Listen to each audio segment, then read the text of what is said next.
One man is being victimized by our own government. One man whom they fear, yet whom millions love. One man who is willing to take the poison arrows of lawfare. One man whose voice has been taken away by a corrupt judge operating in a corrupt system. One man who has been ridiculed and insulted. One man who refused to back down. One man who refused to back down. One man who refused to back down. One man who stands between us and them. One man that wants to see America protected again. One man who wants to see America prosper again. One man who understands that a man is a man and a woman is a woman. One man who understands and protects the blessing of life. One man who wants to restore American exceptionalism. One man who once again wants to make America that shining city on a hill for all to see. A place where all the people of the world glowingly set their eyes upon. America. One man who unashamedly wants to make America great again. That one man is Donald Trump.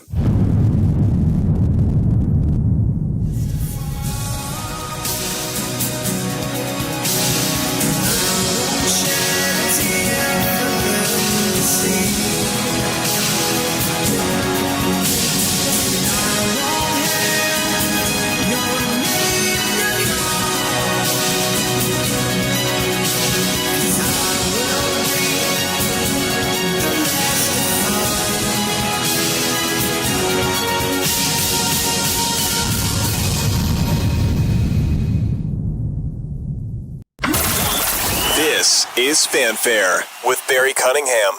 I know. We're still rolling, so we better go. Let's go. Hit play.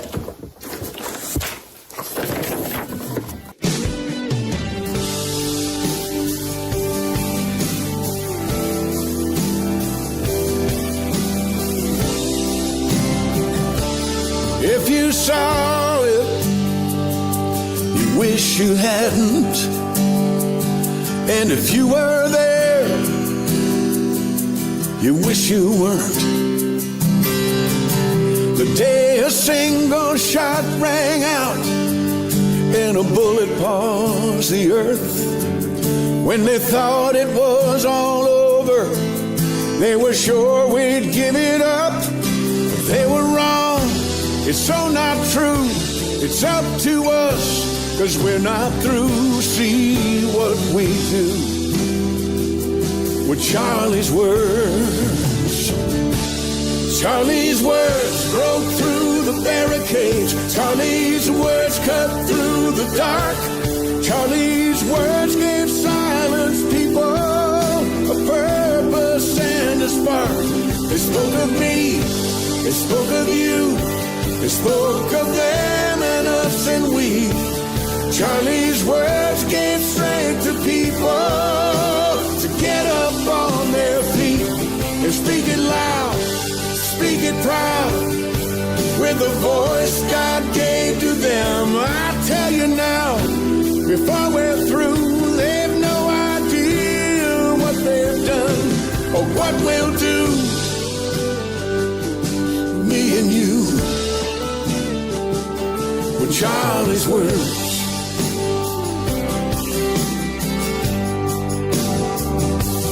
Coward shot that was meant to silence echoes now all around the world. Woke and united, sleeping giants. The flag's forever now unfurled.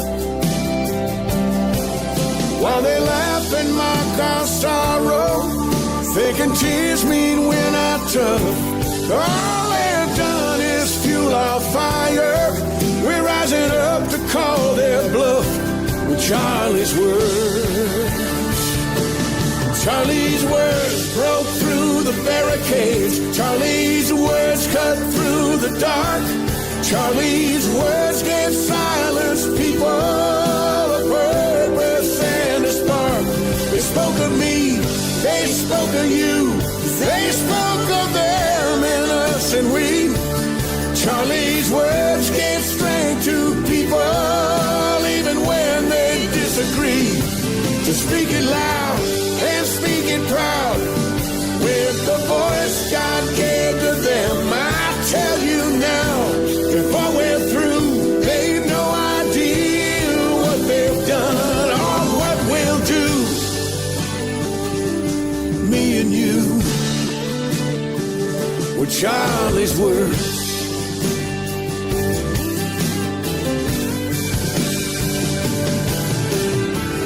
This conversation isn't over.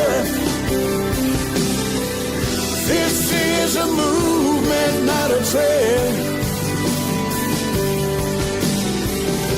He gave his life for faith and freedom. Will you, will we, will I?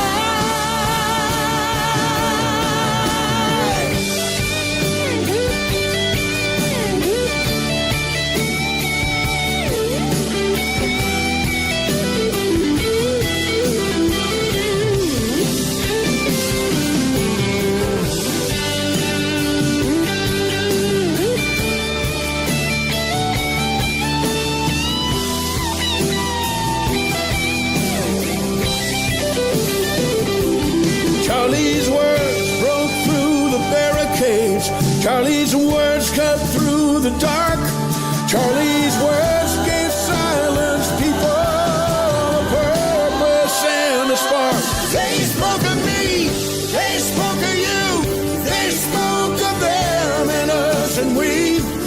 Charlie's words empowered people to rise up on their feet and speak it loud, to speak it proud with the voice God gave to them. I tell you now, before we're through, they've no idea what they've done or what we'll do. Me and you, with Charlie's words.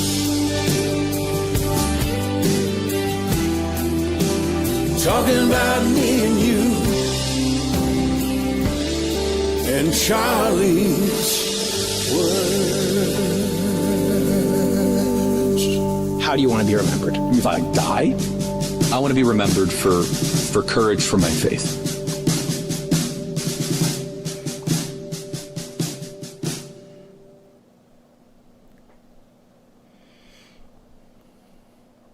You were steps away. All right, so before we get to that, I'm laughing not because of the song, but SV is texting me during the song. He's like, we're already having to banish trolls. He goes, I feel like Gandalf making people disappear. Keep going, bro. Just keep going. Get rid of them all. In case you guys aren't as old as I am, the guy singing there, you'll know if you've been around my age. The show was the Dukes of Hazzard. He was the blonde guy in the Dukes of Hazzard, John Schneider, and he's done a couple country albums and stuff. And that song I just thought was amazing. I know there's a lot of tribute songs out there. Some I can't use, some I can use. Obviously, Tom McDonald's is really good as well, but that one really struck me as well because it's his words. It's all about words. And this is a Charlie Kirk weekend.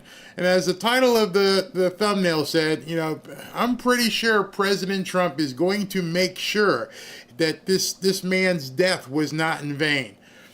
But in order for it to not be in vain, we cannot let our guard down. These people are sick. These people are crazy. Let me just show you something in case you were busy and haven't seen what's come out in the last... When did this get posted? Last couple hours. Gavin Newsom's people Gavin Newsom's press office posted this. After everything we've seen, whoever he has working this account, they're complete, utter morons. Kristi Noem is going to have a bad day today. You're welcome, America. What the hell were you thinking? I don't care what you meant. What the hell were you thinking? The next video I have queued up is going to be from somebody, and it's very hard to watch because you're going to have to listen. And if you haven't seen this, it may just bring so much emotion and tears, just getting you ready for it. But what you're going to hear is that pretty much these people that posted this they're mimicking what the group of, I'm going to call them the group of assassins, said about Charlie Kirk. This is Tricia McLaughlin, who we've had on the show a couple times, and she is the Assistant Secretary of DHS. And she's like, this reads like a threat. This is ugly, Gavin Newsom. Your keyboard warrior team may hide behind their laptops and spew this kind of vitriol, but you would never have the guts to say this to her face. Stephen Chung, who works with Caroline Levitt, said to make a threat like this, especially on the Memorial Weekend for Charlie Kirk, is beyond the pale and totally disgusting. This is what happens when Gavin Newsom lets deranged leftist lunatics post messages on his behalf. Matt Walsh, you guys may know, this is nearly verbatim what multiple accounts on this site were tweeting about Charlie prior to his assassination. What were you thinking? Acting U.S. Attorney Bill Esseley, we have zero tolerance for direct or implicit threats against government officials. I referred this matter to the Secret Service and requested a full threat assessment. It's not funny. It's sick. With what I'm going to show you, you're going to realize these people have learned nothing. Jimmy Kimmel and all the stuff that went down with him, it was no big deal to him because it's no big deal to any of the people on the left. They don't care. Another maggot gone, exterminated. They don't care. Somebody found out, though. There are few who are beginning to see the light that this is a completely losing message. But the problem with it, and the problem I have with it, is beyond it being a, quote, losing message. I don't care about your message. I don't care about your narrative. I want to know what kind of person you are. And what you're telling me is political power and how you can gain an advantage matters more to you than the type of person you are. A good person wouldn't be talking like this. A person who cares about humanity, regardless of what political party you're in, wouldn't be talking like this. I can honestly say, God's honest truth, if something ill had happened to Obama, I would never, ever have said, yeah, he deserves it. I would never say that about Kamala. Yeah, she deserves it. No, because I am a human. I understand what other humans are and that they have lives and people who love them. I don't like your politics, but I don't want you taken out. And I wouldn't celebrate somebody taking you out. I would fight as hard for you to be the idiot that you are, Obama. Let you continue spewing the stuff that you spew because you deserve to breathe air here. The problem is there are so many on the left, far left, who don't even want to share air with us. So I don't know how you come together when the people that you oppose their life. You oppose that they walk the planet. You oppose their kids, their families, their dogs. You oppose anything about them. So in order for us, on a Memorial Weekend and tomorrow being Sunday, aren't we supposed to understand that humanity comes first? We're all in this thing called life together. I feel that way. I bet you most of you feel that way. But for some reason, I don't know what is snapped in these people's heads, but it's not right. There's something wrong. There's something drastically wrong. And they don't seem to care. I mean, I had posted something earlier. Let me see if I can find it real quick. And it was just amazing to me when we were talking about liberals and their ideology and everything else. This guy had posted this. And he said, all people had to do, left or right, communist, atheist, all people had to do was to be fully against anybody being murdered. It's the most simplistic, basic tenet of living as a human. Be against them. You don't want this to happen because you believe in humanity. All you had to do is just take that stance. No, you don't deserve to die because of what you believe.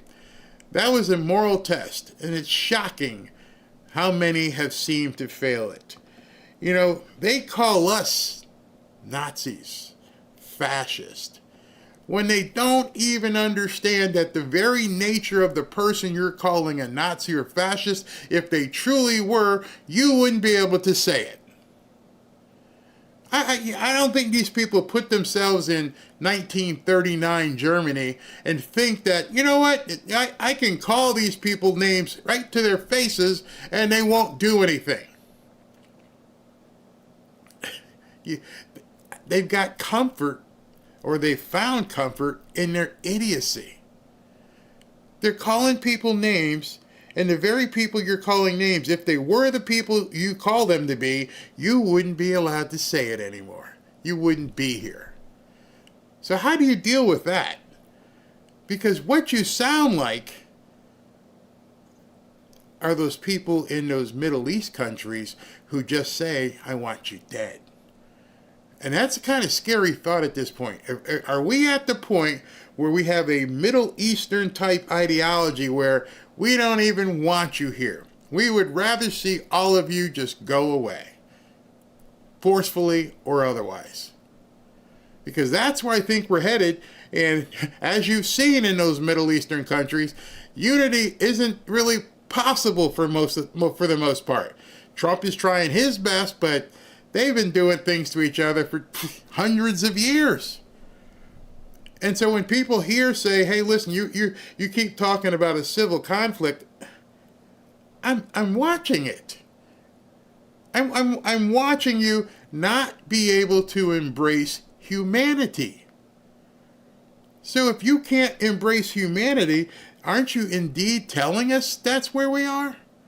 If you are indeed telling us we are Nazis and fascists and all these other things, aren't you the one who are calling this a civil conflict? We're just looking. We're just hearing what you say. I go, seriously? We're watching what you've done. We watched somebody crawl across the roof in Butler, Pennsylvania. We watched somebody crawl across the roof and take a shot at Charlie Kirk, and he wasn't even a politician. And then people celebrated, dancing, twerking, TikTok videos.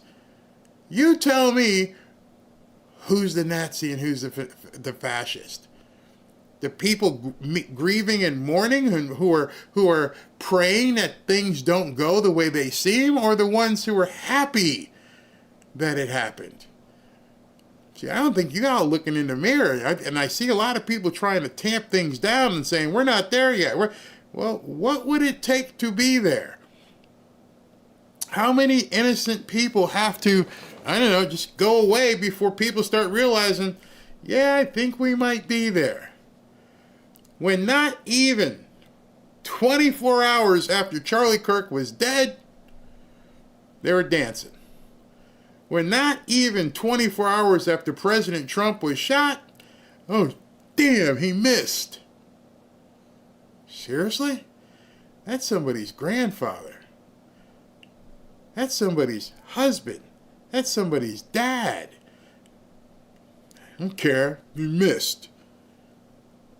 But we're the ones they want us to stop saying civil conflict, if I can wink. We're not allowed to talk about it. Where everything you do is showing us that's where we are. If that's not the case, if we are not in that position, if we have not gone that far, then why are you guys talking like this? Why are you out there saying he's ignorant? I mean, I'm going to show you. I started showing you yesterday what AOC said. If we're not at that position right yet, convince me. Convince me that we're not there. Convince me why Gavin Newsom's people would have posted that. Tell me. Anybody, tell me why, if you know what has happened, you know what today and tomorrow mean, you know what people are going through, you post this. But then you want us, hey, relax, we're not there yet. That's some BS. That's some absolute, unadulterated BS. Watch your back. Watch your back. They're telling you one thing to your face and then completely doing things different in the open. It was so funny to me. Not funny, it was kind of sad, but sometimes I don't like what Benny Johnson says. Sometimes I think he's part of the Confederate, the MAGA Confederacy, but he said this, and it's absolutely right. I've been saying this. I don't know, maybe a switch went off in his head. So many cowards are on the right. Stop. Don't talk about things like that. We haven't gotten to that point. You're inflaming things. Just disgraceful. Yap, all day, but when it comes down to actually winning a battle, they cower in fear and beg to be loved by the left. Stand aside, sit down, you fragile, weak babies, and let the men and women do the fighting. There are too many people sitting on the sidelines in the bleachers telling us it's going to be okay. Turn the 15th cheek. Grow some more cheeks. Bend over, show those cheeks. Whatever cheeks you need to turn, keep turning the cheeks. Don't say we're at a civil conflict yet. You're inflaming people. You're making people feel bad. Yet all we see the people saying is this kind of crap. I haven't seen anybody from Magaland fire a shot. It's insane. And at this point, we all have to become warriors because it's got to be worth fighting for. Despite everybody saying tamp it down. I'm not saying celebrate somebody's demise. I'm saying they're effing around a lot, and sooner or later, they're going to have to find out. And you are going to be one of those people, like John Schneider said, are going to have to, you and me, are going to have to do something about it. Think about that. All right, so tomorrow, the Charlie Kirk Memorial begins. The who's who of our government's going to be attended speaking. I'm going to start my live show at 1:30 if you'd like to join me. And we'll have, I won't say fun, but a lot of thinking. And as you're hearing people speak tomorrow, I'm interested to see how it comes across. Obviously, it's going to be a memorial for Charlie, but it's got to contain some fire. It's got to contain some fire of we have to understand what we're up against. Now, I'm going to play something here. It was on the Megyn Kelly show. We'll go through this, but it's hard to listen to. This is somebody who is specifically right there when the shot took place.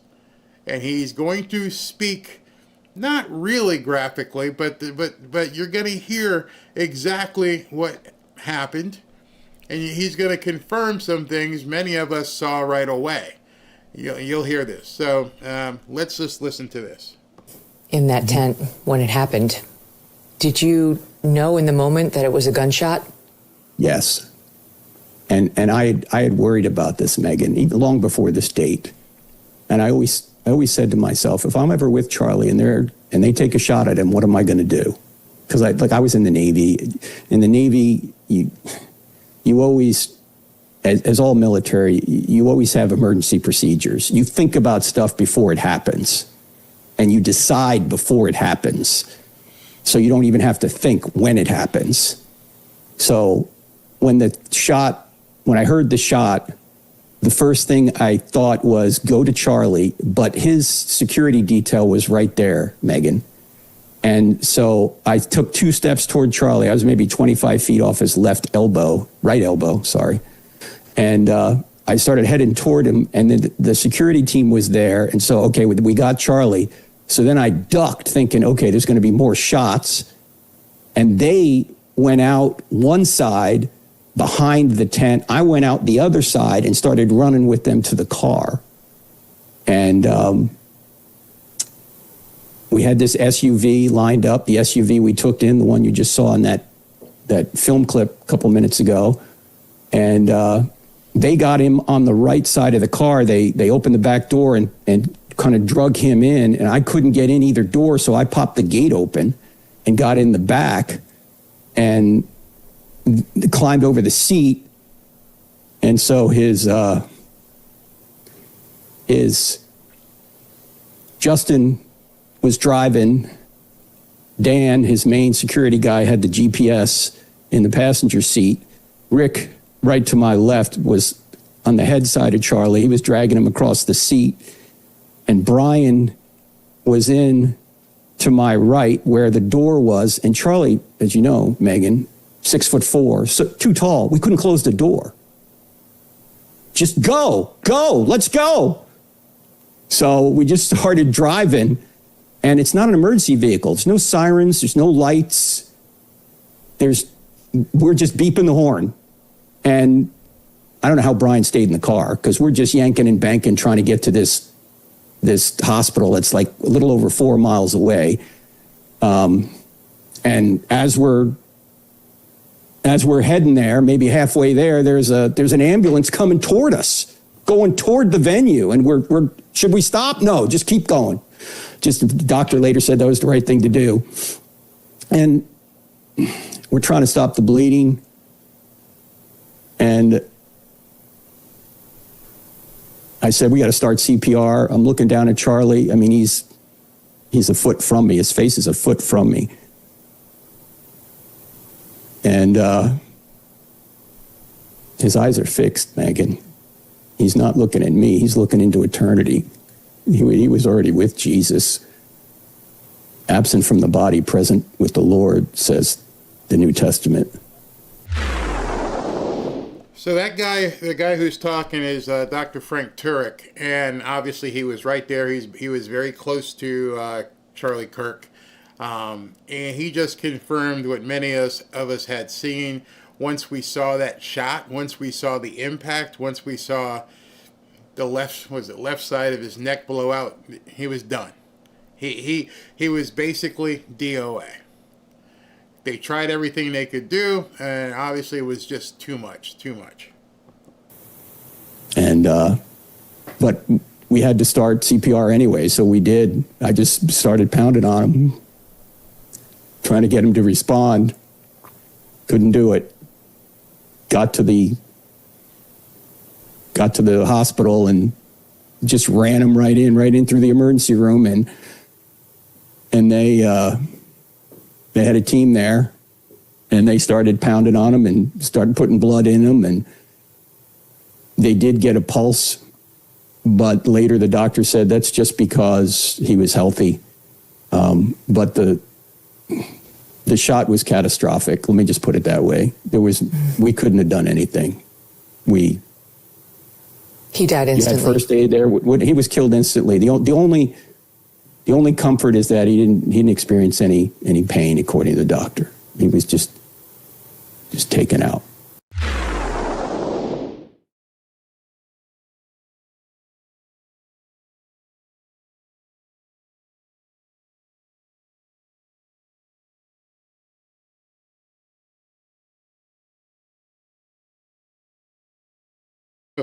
Forgot. Sorry. That what you just heard him say is something that I haven't heard anybody else say, and it gives me some comfort, and maybe it gives you some comfort at this point, because you now know it was instantaneous. There was no pain. He was with the Lord right then and there. And a lot of people were wondering, a lot of people were talking. I remember during the chat, we were all talking about it, and people like, how's he doing? And so what's interesting here is it took literally an hour before any official proclamation was made. And everybody around him in his inner circle knew right away. They had contacted Erica. They had contacted the White House. And things were tight-lipped until President Trump came out with an official announcement. But until then, nobody seemed to know what was going on. But now, if you didn't know, you have some solace in understanding that he was gone instantly. There was no pain, no suffering. All the gory stuff that we saw, all the gory stuff that was all over social media, that was pain for us. It wasn't pain for him.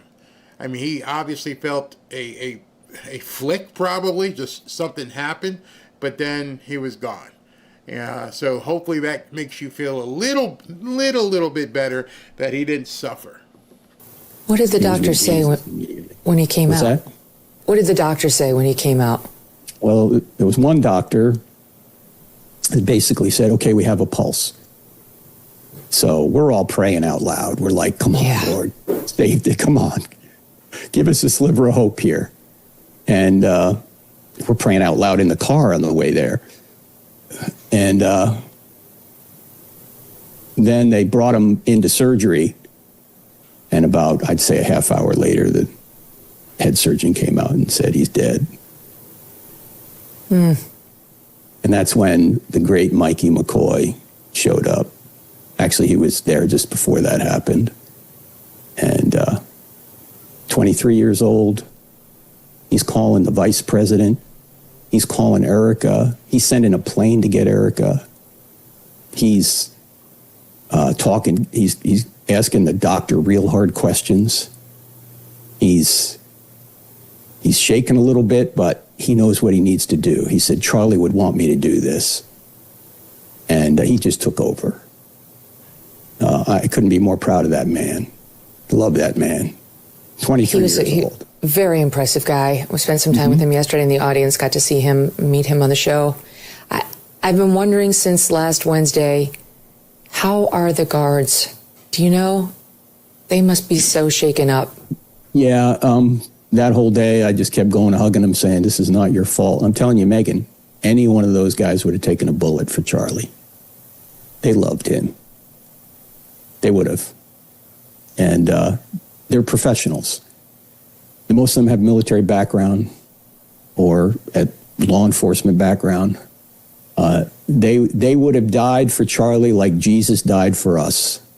They would have done it. And, you know, I'd like to think I would have done it too, but I can't be the Apostle Peter and say, oh, Lord, I'll never deny you, and then I would. You know, I don't know. I'd like to think I'd have done the right thing if I had a chance to, but he was like a son to me, Megan. That's why I had to be in that car. Imagine you're God forbid, one of your children gets shot. You're not going to stay behind and, I'll see you at the hospital. No, I had to be in that car. I know you had your phone on, and your son was hearing all of this too. So, he must have been traumatized just listening to it all.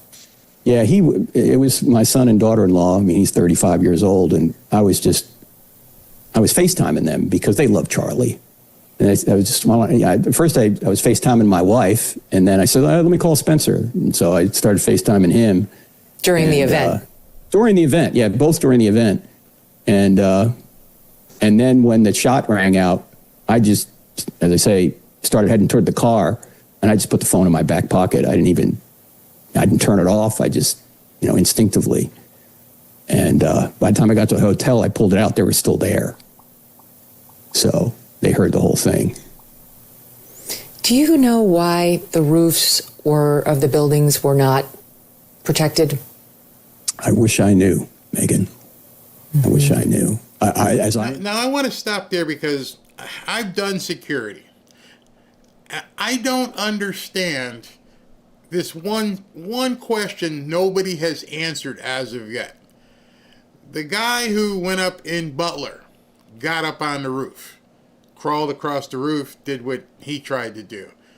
The guy here with Charlie Kirk, we've seen videos of him walking all kinds of distance with a rifle down his leg, going around, coming to the building, going up the stairs, doesn't look like he's in a hurry, all the way up the stairs, gets on the roof.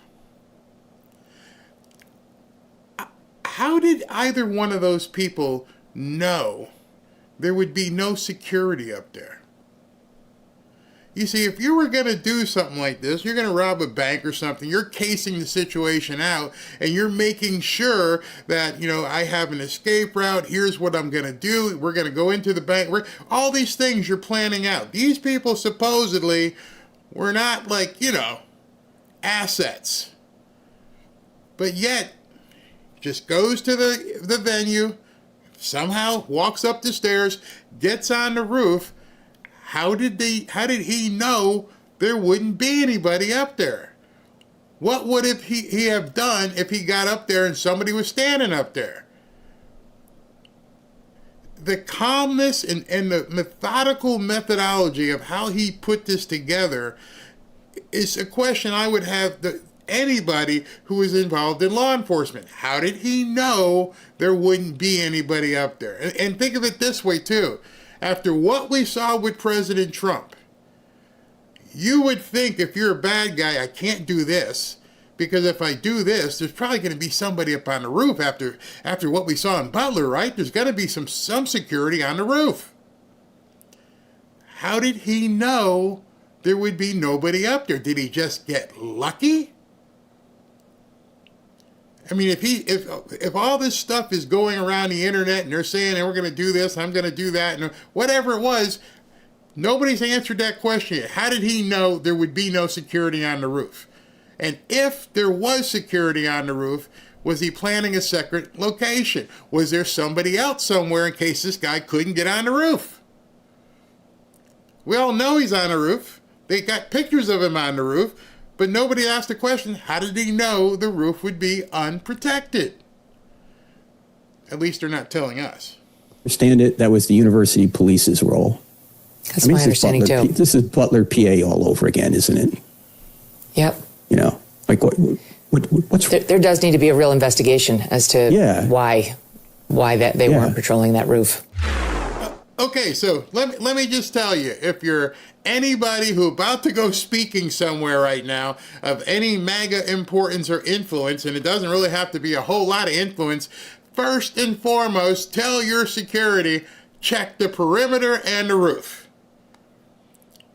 As Frank just said, these people were ex-military, they were ex-law enforcement, and after Butler, having done security myself, not this kind of security, but security strong enough to where I know secure back doors, secure parking lots, make sure their access. Anybody check those roofs? Bob, Fred? Anybody been up on those roofs that have a direct sight line here? Are the doors padlocked? Or make sure there's no ladders? Anything? Did anybody check this stuff? And how did he know nobody would be up there? I wouldn't think of that. I'm going to go out today and I'm going to take a shot at Charlie Kirk, and I'm going to do it from that roof. How do I know there's not going to be people up there? You're not the brightest of person. You're not the first person to think of doing something like this. You would think the police officers and whoever was involved would say, maybe we should check the frickin' roofs. It's just odd. I'm not pointing any fingers. It's just a question. Once I heard him say that, I'm like, yeah, that's the second time, right? Yeah. So why is it that how did he know? Would Charlie be alive today if there was simply somebody standing at the roof door? They didn't even have to be patrolling it. Did you station a guy out front of the door that gets to the roof? Nobody gets in here. Gosh, I know for all the big guys that I've worked with, they have status and said, right here, what's your position? My spot is to watch this back door, and nobody without a pass gets in. I don't care if you're the president of the United States. If you don't have a red armband, sorry, you got to call somebody else. My job is to make sure you don't get in this door.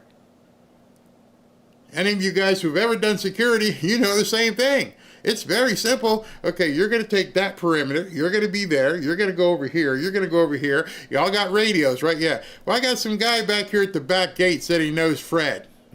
Sorry, he's going to have to come around front and get vetted. How did this guy know there would be nobody, not even a bouncer standing at the door? Nobody. He walked all the way down the street, and it never crossed his mind, well, if I get all the way over there with this rifle down my leg, how are these people not going to know? Somebody needs to ask that question. Everyone's saying, oh, it did happen, how it happened. How did he know nobody would be there? The FBI, familiar with the investigation, reporting that the Bureau is looking into posts by at least 7 different accounts. Several of the accounts appear to belong to transgender individuals, and at least one of them followed the suspect in this case, Tyler Robinson's roommate. Okay, so followed the roommate, the boyfriend, with whom Robinson was reportedly in a romantic relationship. Minutes after Charlie Kirk was pronounced dead, the user posted on X, "We fucking did it." This person has since deleted the account. Another user, 5 days before the shooting, wrote, quote, "You guys, I have something big coming soon. Just be sure to check the news. You'll know it when you see it," along with an emoji giving a wink.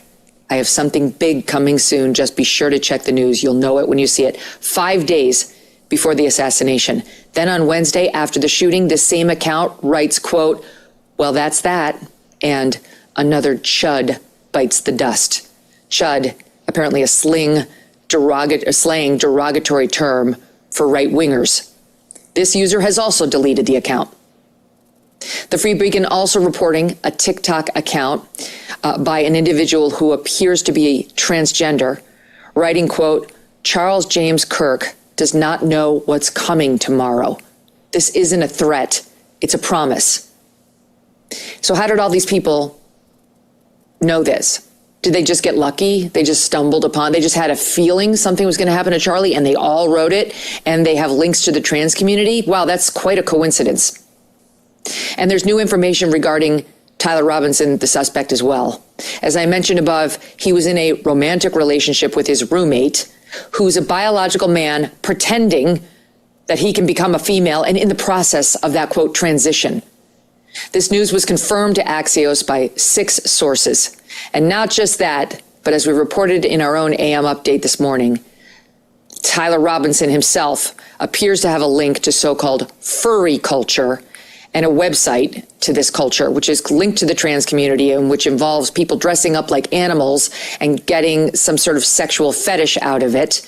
By the way, that same so-called boyfriend who was trying to trans himself into female was constantly all over the internet in furry costumes. That's where the things stand this morning. Yeah, they don't allow us to talk about this stuff because if we talked about it, people would get grossed out. Completely grossed out. What is this furry stuff? Pretty soon furry will become a bad word. You're not supposed to talk about furries. Something going on. And I'm telling you right now, as I'm looking at some of the comments here, you guys are missing what I'm saying. Like somebody says, Charlie Kirk spoke at many events. You cannot have 100% security, no Pope-mobile. That's not what I'm saying. Let me explain to you again what I'm saying. I am not talking about the security breakdown. That's one side. What I'm talking about, and you guys need to focus here, is the guy who was walking down the street with a gun in his pants heading towards the campus. Parked, then he traversed his way to his position. How did he know that nobody would be on the roof? That's the question I'm looking for an answer. I'm not talking about somebody break down, they didn't have the right people. That's this side of the equation. I'm talking about from the shooter's perspective. I'm going to go carry out this deed. I'm going to go do this thing. In my mind, if I was putting a plan together, I would have a plan A, plan B, plan C. It just makes sense. We do it if we go out. Hey, what are we going to do, Robin, if it rains today? Oh, if it rains, we're going to do this. All right, so I'm traveling down the street, hip-hopping my way with a rifle in my pants, and I get there. Everybody seemed to know it was going to happen today. How did that guy, absent? Don't talk about the security lapse. How did the bad guy know that there would be a clear roof? Was there another location? Had he scouted out other places and he found out, okay, location 1's not secure, that could be it. Maybe he had different perspectives he was going to take. You're not thinking about from that perspective. How did he know he'd have clear rain up there? Nobody has answered that question. And when people in the chat are saying, well, the security, I'm not talking about the security. We can say they lapsed all day. I don't know how you have the clairvoyance to know there won't be anybody there. That's what I'm trying to say. All right, so yeah, you can chew on that in the chat, but understand the conversation that's going on. All right, so where am I here? Hold on one second. Let me make sure I got the right stuff in place here. Okay. Let me go to this commercial while I just check something. It's genius. It's pure genius. America is the country that started the AI race. And as President of the United States, I'm here today to declare that America is going to win it. We're going to work hard. We're going to win it. Why do so many financial experts call silver the most undervalued asset today? Because silver is essential to the future, from solar tech and electric vehicles to the explosive growth of artificial intelligence. Demand is rising fast, and yet silver is still trading at a bargain. With billions pouring into AI, silver prices have only one place to go, and that's up. In fact, silver may be the most overlooked asset class in financial planning. The opportunity for silver is well documented. The market for silver could double or even triple by 2026. You see, I believe in hard assets like this bar of silver. You can hold it in your hand, you can put it in your IRA, you can put it in your home safe, and relative to gold, it's very affordable. That's why I urge you to call my friends at Lear Capital and get their free report, The AI Revolution, and see why silver prices could be set to soar. Call 800-601-5430 or go to learberry.com. But don't wait. We all know. We've seen it. The government can print lots and lots of dollars, but they can't print silver. Charlie Kirk and I were not friends at all. In fact, the last week of his life, we were beefing hard, beefing online, beefing on air. But the day before he died, he did something that shocked me. He sent me a personal message, calling for personal dialogue, wanted me to come on his show. He said we could be gentlemen together. He said we could deal with our disagreements agreeably. And in the past week and a half, just watching people talk about civil wars and censorship and all this stuff coming out of his death, I just thought it was important to let people know, don't put that on Charlie Kirk, because the last day of his life, he was reaching out to have not more censorship, more conversation, more dialogue with somebody who honestly was one of his adversaries, me. And I just want to share that with the world. And I hope that maybe it might help somebody on both sides deal with issues more like he did. The story begins when a Ukrainian woman was fatally stabbed last month in North Carolina. The suspect is a black man, and Charlie Kirk and Van got into a public sparring match online. Kirk claimed the murder happened because she was white. Van denounced that as completely unfounded. Kirk then sent out what Van calls a fire hose of tweets challenging his argument, which Van says sparked death threats against him. In the midst of all of this, Kirk reached out to Van in a direct message on X. Hey Van, I mean it. I'd love to have you on my show to have a respectful conversation about crime and race. I would be a gentleman, as I know you would be as well. We can disagree about the issues agreeably. Van Jones didn't see this in time.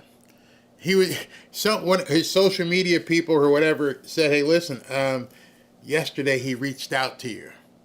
So imagine you're Van Jones and you've been going on CNN because he did say some crazy stuff as well. And then you get this message from somebody that says, you need to see this. You need to check this out.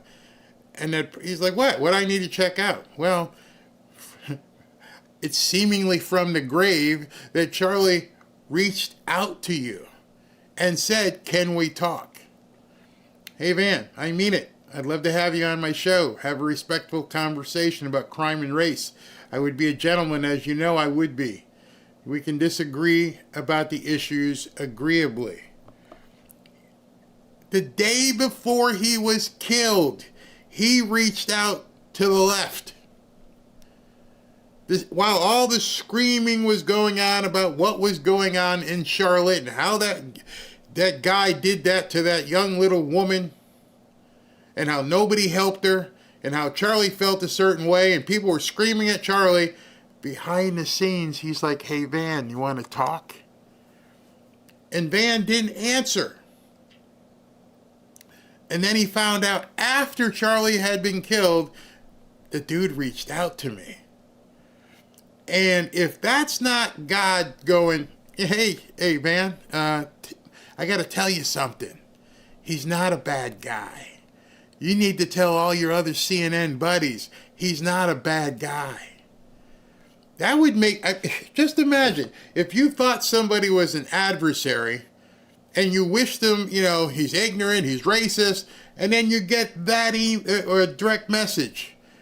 And you're just sitting at dinner saying, why are you guys texting me? You need to check this out. Don't tell me God doesn't work in mysterious ways. How would you feel? From the man's already dead, and people are talking all kinds of crap, and that's the text you get or direct message you get. Chilling. Now, that message was sent on September 9th. Van says he did not see it until the very next day after Kirk was murdered. Van Jones just wrote a piece about this for CNN.com and is here tonight. This is extraordinary. So this was received the day before he was killed. Yeah. Look, we were beefing. We were going at it online, on air. And then after he died, after he was murdered, my team called and said, Van, he was trying to reach you, man. What? And what was he doing? Dialogue. Let's be gentlemen together. He says, let's disagree agreeably. So I'm sitting on this and I'm watching the whole country talk about civil war, censorship, justifying murder. This is where the problem is. He spoke this on Anderson Cooper. You have a platform. You get to talk to the main anchor on CNN. Arguably, Wolf Blitzer, Anderson Cooper, Caitlin Collins, they're all interchangeable. But as you heard all these people screaming and celebrating and everything else, you couldn't have come out and go, hey, everybody, we need to chill. We need to back off here. These aren't three-headed monsters with 5 heads. These are people who have a different political ideology, but doesn't make them less human. Van Jones, he got the human part. See, a lot of people on the left, AOC and the rest of them, they didn't get the human part. A whisper from the grave going, I'm just a guy, bro. I disagree with you, but I'm just like you. And you could tell Van's like, oh man, I messed up here. Yeah, you messed up big time.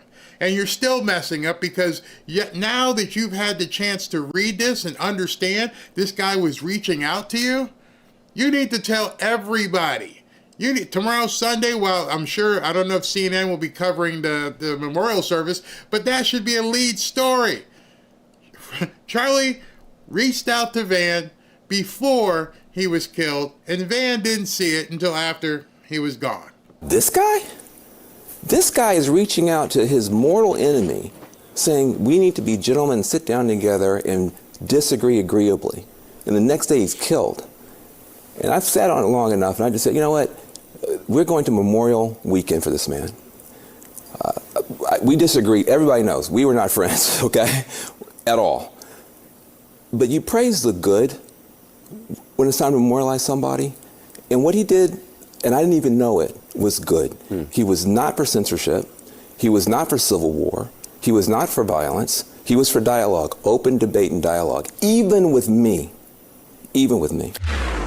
Well, if you now know that, why aren't you telling the other people who work on that network, chill? That piece that you just did with Anderson Cooper should be the first thing everybody sees who works on CNN before they go on Abby Phillip with Scott Jennings, before they go on Caitlin Collins' show. They need to understand he did what? Yeah, he reached out to me. He and I were combat veterans. We used to fight.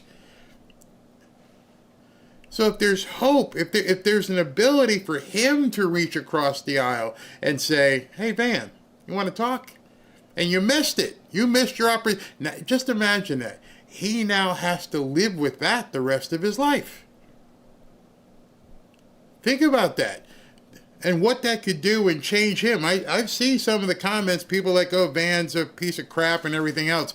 Like, now I want you to step back. I want you to step back and go, yeah, Van yesterday was a huge piece of crap. Van now might be a different guy.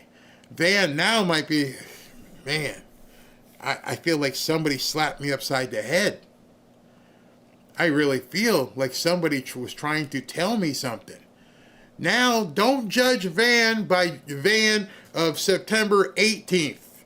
Judge Van by September 19th and 20 moving forward. Let's see if that touched him. Let's see if he's out there letting people know we need to come together. We're going to find out real quick. He's on television almost every single night. He filmed 2 videos, put them both on X. Obviously, it stunned him. And as MAGA supporters and Trump supporters, we're just looking for that. So whatever he said prior to that, well, let's give him a little bit of a respite. Let's say, okay, now what do you think? And if he goes back to the craziness, then we got to turn my back on you. But right now, he looks like a guy who might be confused, questioning his own ideology at this point. Was I wrong? Maybe you reach out to him on X and say, what do you do now, Van? Now you see it, right? Are you going to go back to being the flamethrower, or are you going to be, come straight? You never know what can cause people to straighten up. I can tell you, if I had gotten something from somebody who just died, I'm like, oh, you're trying to say something to me, God, aren't you? Yeah. So don't try. I know there's a lot of people who just are set in their ways in this chat. We've seen it over and over. But at this point, you might want to just hit them up or say something like, so where are you staying now? What are you thinking? Because he just got hit with a lightning bolt and he doesn't know it. Teachers, Randi Weingarten. She is the author of the new book, Why Fascists Fear Teachers, Public Education, and the Future of Democracy. Why Fascists Fear Teachers. That's the name of her book that's coming out right now. Randy, perhaps you might want to pull that back. You might want to call your publisher and go, I thought about this. We need to change the name. It's going to cost us so much money to reprint the folders and the cover. I can't go with this, man. I can't go with this title. See, Reverend now is still with us. Your reaction to everything we've seen this week and where it collides with education? Look, it's a dark week. It started as a really dark week with Charlie Kirk's assassination. Political violence must always be denounced. But there is no but. Once you tried to make that jump, you failed. But no, Hey, Al, how you doing? The only thing I want to say here is political violence and Charlie's assassination was horrific, and we need to stop political violence, period. Next subject. There is no but. Call your publisher, change the name, change the cover, and do something else. Maybe hold the book for a couple of months if you really care about humanity. If you really care about kids, you're supposed to be an educator. You're putting out a book right now called Fascist Fear Educators? Let me tell you a quick story. Some of you guys may be too young to remember, but I'm going to go back in my rock and roll days. So many of you know the problem or the tragedy of Lynyrd Skynyrd. And Lynyrd Skynyrd, the old band, went down in a plane crash, and most of the guys in the band died. But they had an album that they had already pre-recorded, ready to release, sort of like Randy's book. And the name of the album was Street Survivors. Some of you guys might remember this.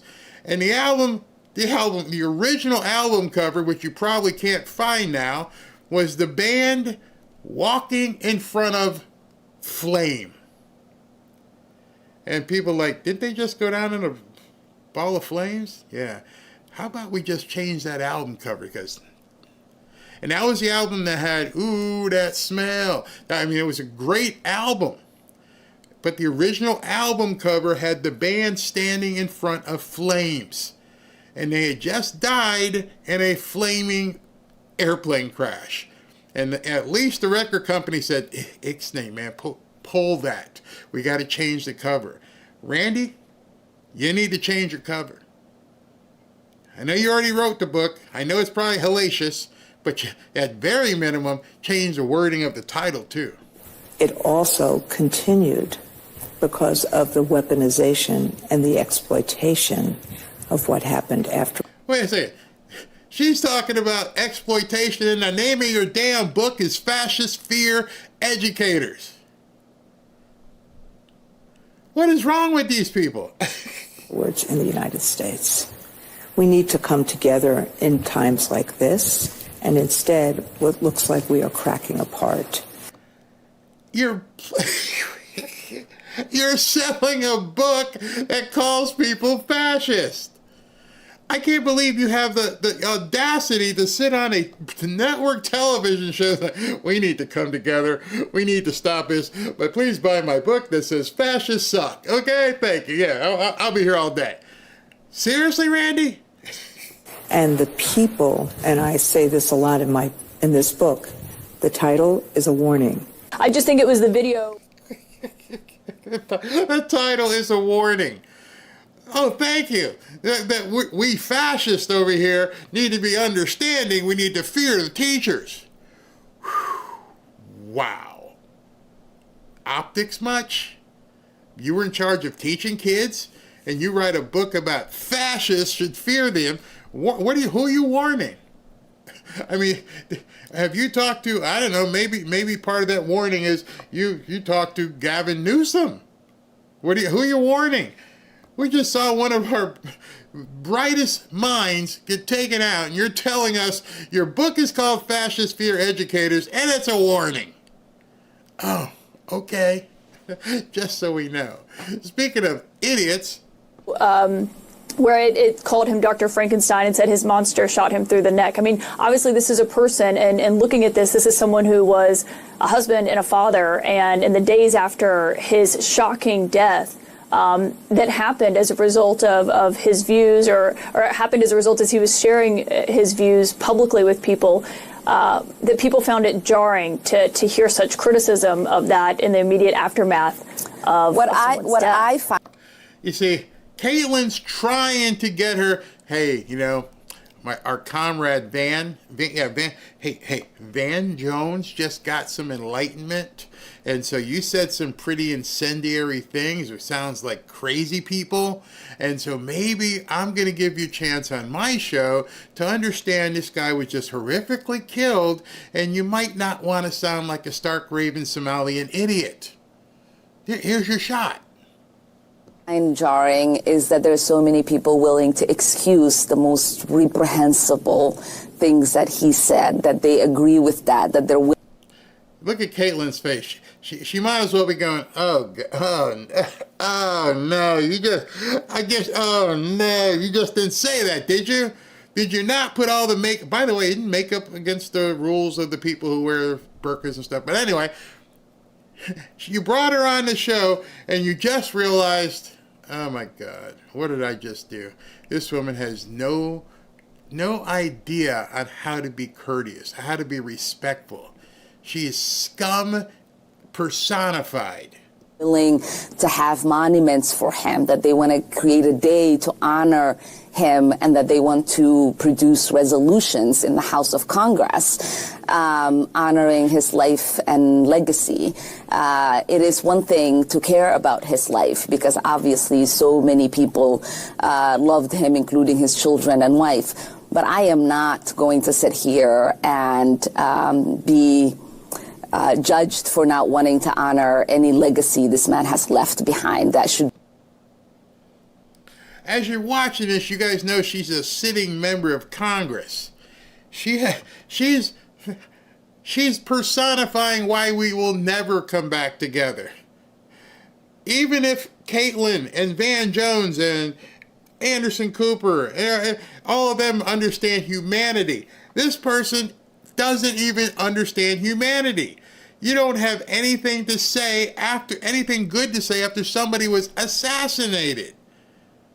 I want to dance on his grave is basically what she's saying. Be in the dustbin of history, and we should hopefully move on and forget the hate that he spewed every single day. We learned an armed man is. Yeah, we're going to come together.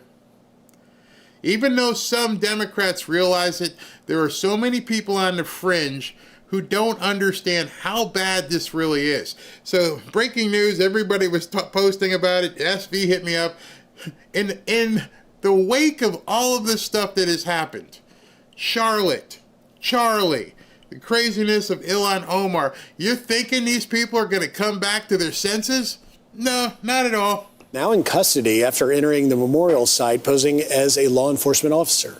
Matt Finn joins us now outside the State Farm Stadium where the service is being held. Good morning, Matt.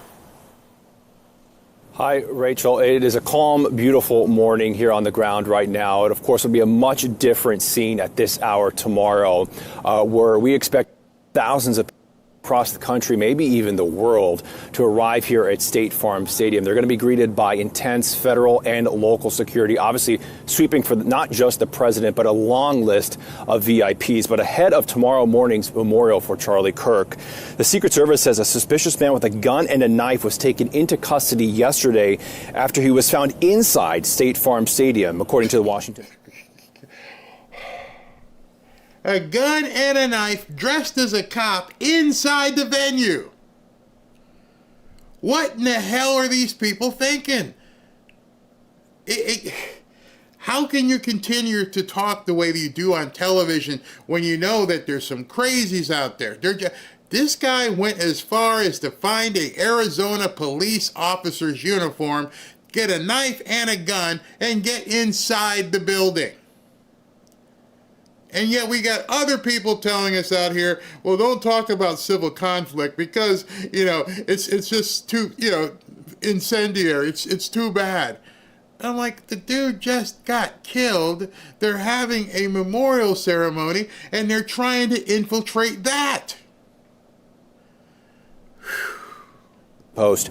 Secret Service says the unidentified man was exhibiting suspicious behavior inside the stadium. Now, the report says the man claimed to be law enforcement but showed fake credentials. The Secret Service writing in a statement, the individual is not a member of authorized law enforcement working the event and is currently in custody.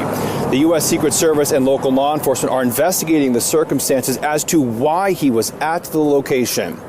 Tomorrow's memorial for Charlie Kirk here in Glendale, Arizona at State Farm, home to the Arizona Cardinals, has been designated a Tier 1 level event equivalent to a Super Bowl. DHS saying that designation is reserved for events of the highest national significance.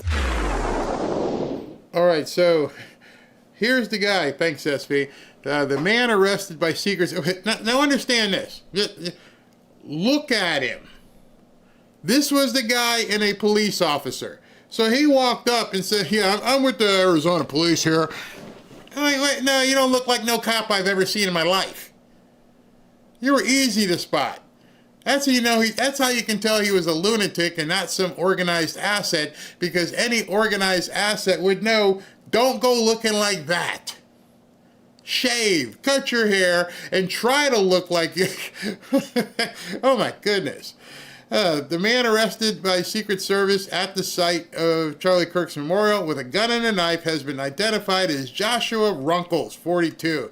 Runkles impersonated a police officer and said he was hired to provide, quote, private security, both lies. We need the real reason why he was there. I think we know the real reason.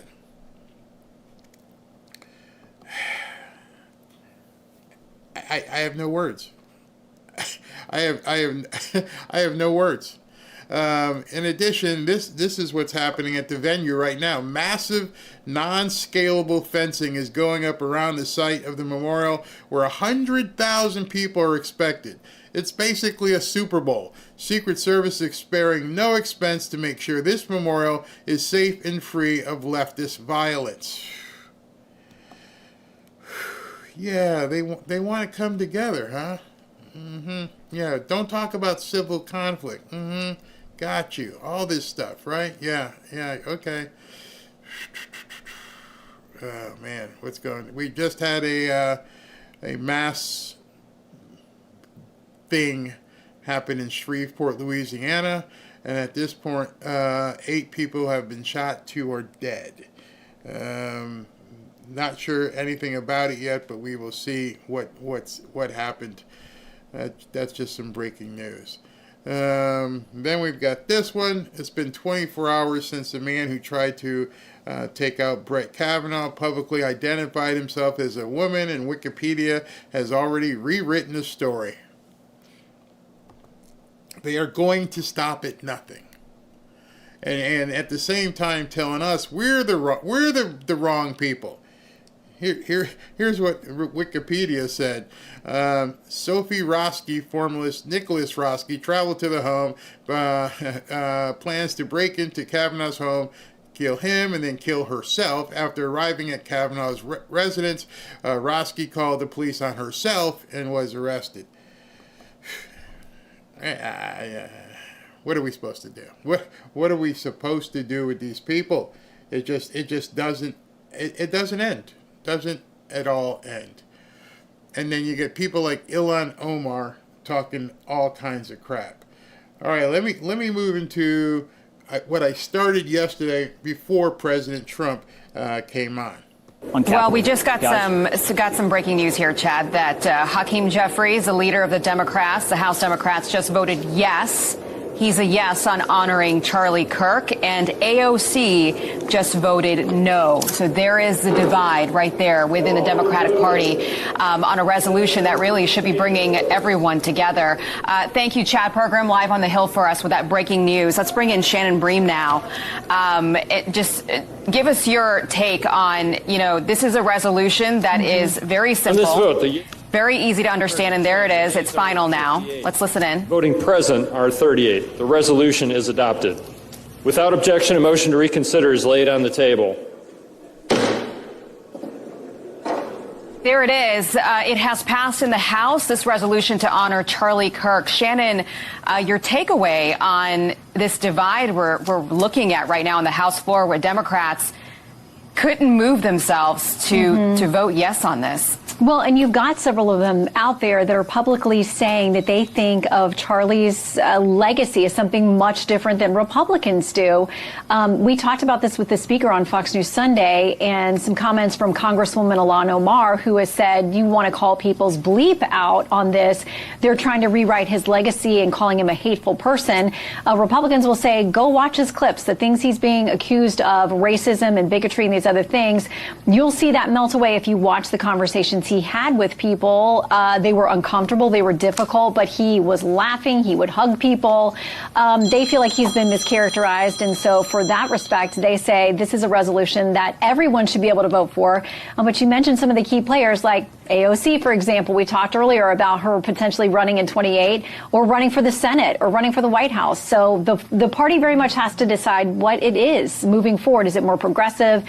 Is it more moderate? Is it establishment? I mean, this vote would suggest that there's really not a lot of common ground. Yeah, Shannon, to yours and Aisha's point, I mean, this was a very simple resolution. It's just to honor the life of a man who was assassinated. There's no strings attached here, yet you had 58 Democrats vote no against it, just to simply honor the life of a man who was killed on camera in front of the whole country to see. What does that say about where we are right now? Yeah, again, just so divided, because if you'll look in the way that they see his legacy, the way they want him portrayed. Today, the Republican House majority brought to the floor a resolution honoring, quote, honoring the life and legacy of Charlie Kirk. Charlie Kirk's assassination was a horrific and vile attack and incident of political violence. And condemning the depravity of Kirk's brutal murder is a straightforward matter, one that is especially important to help stabilize an increasingly unsafe and volatile political environment where everyday people feel more at risk. We can deeply disagree and come together as a country to denounce the horror of this killing. And it is not a license for the abuse of power and whitewashing of American history. You know, there's something wrong with Democrats. When I watch J.D. Vance speak, when I watch President Trump speak, I watch Kristi Noem, Pam Bondi, Kash Patel. Why is it that every single Democrat has to read a statement? If you watch these hearings as often as I do, it's pretty amazing that they can never tell you what they're actually thinking on their own. They all have to have some sort of notepad or something that's that they can read verbatim. And I don't understand why is that? Do you not believe the words coming out of your mouth? Does somebody have their hand so far up your rear end that you are merely a puppet? If I were going to speak badly about Charlie, I could probably even make stuff up for 5 or 6 minutes. I wouldn't have to look and read a note. And if you feel so strongly against what Charlie did, then you would probably have some substantiation that you could just say, he did this, he did this, he did that. Now let's look at something else.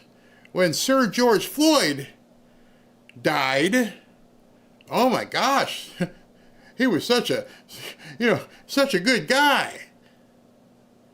When Michael Brown died, oh, hands up, don't shoot. But don't talk about Charlie Kirk. We want to put murals up and all kinds of statues in place for George Floyd. But this guy Charlie Kirk, he was awful. He was horrific. He was such a lunatic. I wish he had been more like George Floyd. Today's resolution only underscores the majority's recklessness by choosing to author this condemnation and honoring on a purely partisan basis, instead of uniting Congress in this tragedy with one of the many bipartisan options to condemn political violence and Kirk's murder, as we did with the late Melissa Hortman. Instead, the majority proceeded with a resolution that brings great pain to the millions of Americans who endured segregation, Jim Crow, and the legacy of bigotry today. Except that there's nobody that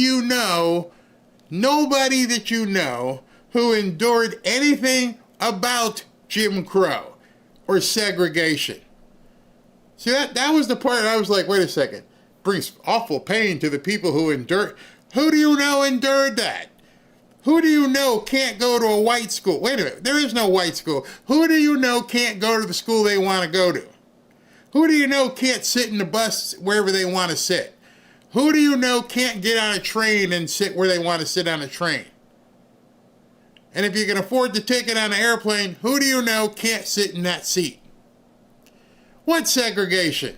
What pain of segregation? I'm 65. I've never experienced the, quote, pain of segregation, and I definitely haven't experienced the pain of Jim Crow. What in the hell are you talking about? Who are these people who are feeling that because of Charlie Kirk? Please bring them in. And as she was saying it, spitting it out, I'm wondering how many people actually heard this. And then, what is she talking about? Is this like the Germans bombed Pearl Harbor? Let her go. She's on a roll. If you guys saw Animal House, you know what I'm talking about. Because she doesn't make any sense. The people experience the pain of segregation. Oh my God, I can't go in a white restaurant. We should be clear about who Charlie Kirk was. A man who believed that the Civil Rights Act that granted Black Americans the right to vote was a mistake.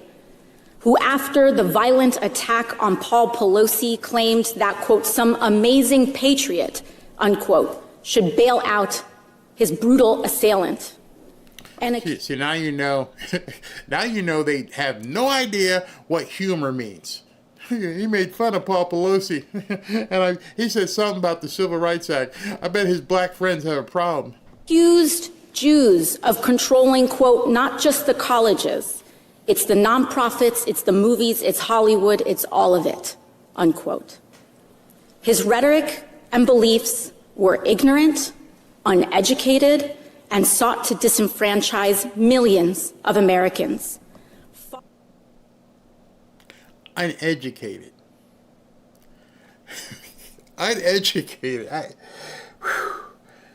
Sought to disenfranchise millions of Americans. Who are these Americans who felt disenfranchised by what Charlie Kirk had to say? You see, one of the problems I have, and it's the same thing over again, here we come again, it's the exact same thing with Jimmy Kimmel. You're just up there lying. You're just out there spewing stuff and trying to score political points. At least Jimmy Kimmel got kicked out by his employer. We're stuck with her. We're stuck with people in Congress who think this idiocy is okay. From the working tirelessly to promote unity, unquote, asserted by the majority in this resolution. It is equally important that Congress does unite to reject the government's attempt to weaponize this moment into an all-out assault on free speech across the country, all in the name of Charlie Kirk. President Trump and the FCC are now cynically threatening to shut down ABC and any outlets who give airtime to the administration's political critics. This is a disgusting attack on the American people and the very First Amendment rights that define us as a country. It is also the ABC Corporation's responsibility to refuse to embolden and participate in this corruption and escalation of censorship. All right, so you're thinking that ABC is making a big deal and Disney's making a big deal because it's censorship, which we went over about the First Amendment yesterday. Well, here's something else we can talk about, and it's pretty important because Disney and ABC are businesses. Disney may have to choose between Jimmy Kimmel and the NFL. Sources tell Front Office Sports that bringing Jimmy Kimmel back on ABC could jeopardize ESPN's multi-billion-dollar NFL deal. In addition, in case you guys don't know, Disney stock lost over $3 billion in valuation following the Jimmy Kimmel stuff. $3 billion. You know, I see in the chat sometimes where people are like, why do you talk about this stuff? Because nobody else is. And if you don't like understanding the ramifications of their words and ramifications with business, and even though President Trump says, I watch it, I listen to it, because I have to understand what they're saying, nobody else is telling you. Well, I don't know. I shouldn't say that. Not nobody else. More than likely, you're not hearing the real truth. So if you choose to say, I can't listen to her anymore, then that's up to you. I didn't like eating broccoli. I didn't like eating spinach. But I had to in order to get strong. You're about to face something that's going to require all of your strength, understanding all of their tactics. And to say, I don't want to hear this anymore. We continue to pray for Mr. Kirk's family and loved ones in the wake of this terrible act. I am thinking especially of his children and his wife, whose grief cannot be measured. And with that, I yield back to the gentleman. I bid the lady good day. I did say that. I bid the lady good day. And then you get this one. I had one issue with the Biden-Harris administration. It is the fact that they did not move forward and make sure that this man was put where he should have been put. Because the last time I checked as a criminal defense attorney, and Mr. Attorney General, you may have a different experience, but I never had a defendant that had 34 convictions for felonies and did not spend one day in jail. Never in my life. And the last time I checked, the party of law and order is the only one that decided that they would be out of order and decided to nominate someone who was not only indicted but was actually convicted of multiple felonies. That has never happened in this country, and it is a shame that we are dealing with it now, and now he wants to tell y'all how to do your jobs. The reason why I'm showing this is because of what my lower third says. I don't know, I guess you might have missed that in your zeal to say, Barry, don't talk about this stuff. You see, what you're watching is a complete demise of the other side. What you're watching is the Democrat Party that has nothing to stand for.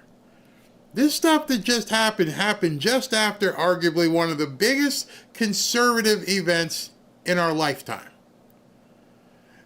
And all you can come back with is he's promoting segregation and President Trump shouldn't be president because, I don't know, he's got 34 convicted felonies. 80 million people voted for him. And that's their argument right now. And it's continued to, the stuff that they're doing is giving you every indication that they have no idea, intention of meeting you and crossing the aisle. That's why I'm showing this stuff. That's why, because you probably didn't see that. You probably didn't see this one. So I want to make it clear. There's going to be a Democratic majority in just over a year. And to the FCC chairperson and anyone involved in these dirty deals, get a lawyer and save your records, because you're going to be in this room and you're going to be answering questions about the deals that you struck and who benefited and what the cost was to the American people because that happened. That's why you need to hear this. That's why, because they're already planning being back in power. They're telling you, when we get back in power, this is what we're going to do. And I don't want you waking up on November, whatever day in November, 2 years from now or a year from now, and in 2028 going, damn, I didn't see that coming. You'd be a fool if you weren't watching what the enemy is thinking. You don't ever want to be that person who sits back and goes, I didn't know that this could have happened. Donald Trump doesn't want a democracy. He wants a throne, and his cronies are clearing the way. The president and his lapdogs here in the United States Congress, the vice president, the FCC chair, the attorney general, secretary of state, and congressional Republicans are implementing a dangerous agenda to punish their opposition. Fascism is not on the way. It is here. Again.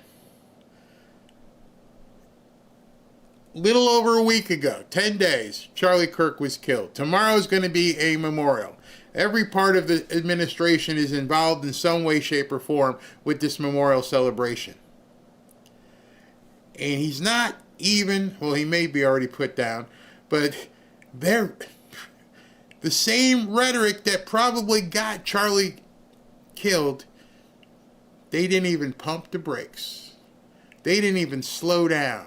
They blew through a stop sign. Oh yeah, it's sad, but you're still fascist. And by the way, oh yeah, I understand his wife's weeping. Oh yeah, right, buy my book about fascists. Not even putting it down into second gear. They kept it going full bore. And you got people going, why do we need to know this? Because these people are coming for you. And my God, if I'm wasting my breath, it bothers me because I expect, just like Benny posted, for you people to get off your butts and understand where we are and what needs to happen. First Amendment is how generations of Americans, from civil rights activists to labor organizers, the American worker, LGBTQ plus activists, have fought for progress, and it is our power. So we've been working really hard to get the House back to the regular appropriations order, and we've achieved that. In the House, in a bipartisan fashion, they passed all 12 appropriations bills through the committee, 3 of them off the floor. The Senate passed 3 bills. Remember the old videos on Saturday mornings about how a bill becomes a law? If the House and the Senate disagree on an appropriation spending bill, they go to a conference committee to work it out. We voted to do that. All this is working well, but we're coming up on the end of the fiscal year, September 30th. So we need a few more weeks to finish this good work. So what we did in a responsible manner as Republicans in charge is we offered a totally clean short-term CR to get that job done. Chuck Schumer saw that. He returned a counteroffer that is filled with partisan wish lists and poison pills and demands. It includes, for example, Brett, what Chuck Schumer is arguing for. He wants to reinstate free health care for illegal aliens. He wants to add $500 million to prop up liberal media outlets. And he wants... Does that sound like an opponent that wants to come unified? We should all be talking together. We should be all working for the American people. By the way, I need $500 million for health care for the newcomers, and I need $500 million because you took away the funding from USAID, and we got to give it to these liberal news stations. What? And if we don't get it, we're going to shut down the government. Okay. You know what's funny? I can't even tell you how many times I've heard the term shut down the government. And every time they shut down the government, I keep saying, good, let it happen. People are going to get their pay, they're going to get their military, they're going to get their Medicare, they're going to get their Social Security. The rest of it, shut it down. I don't care. And every single time it gets about 11:55, and we got a deal. Yeah, we worked hard, we were working tirelessly, and we got a deal. Who caved?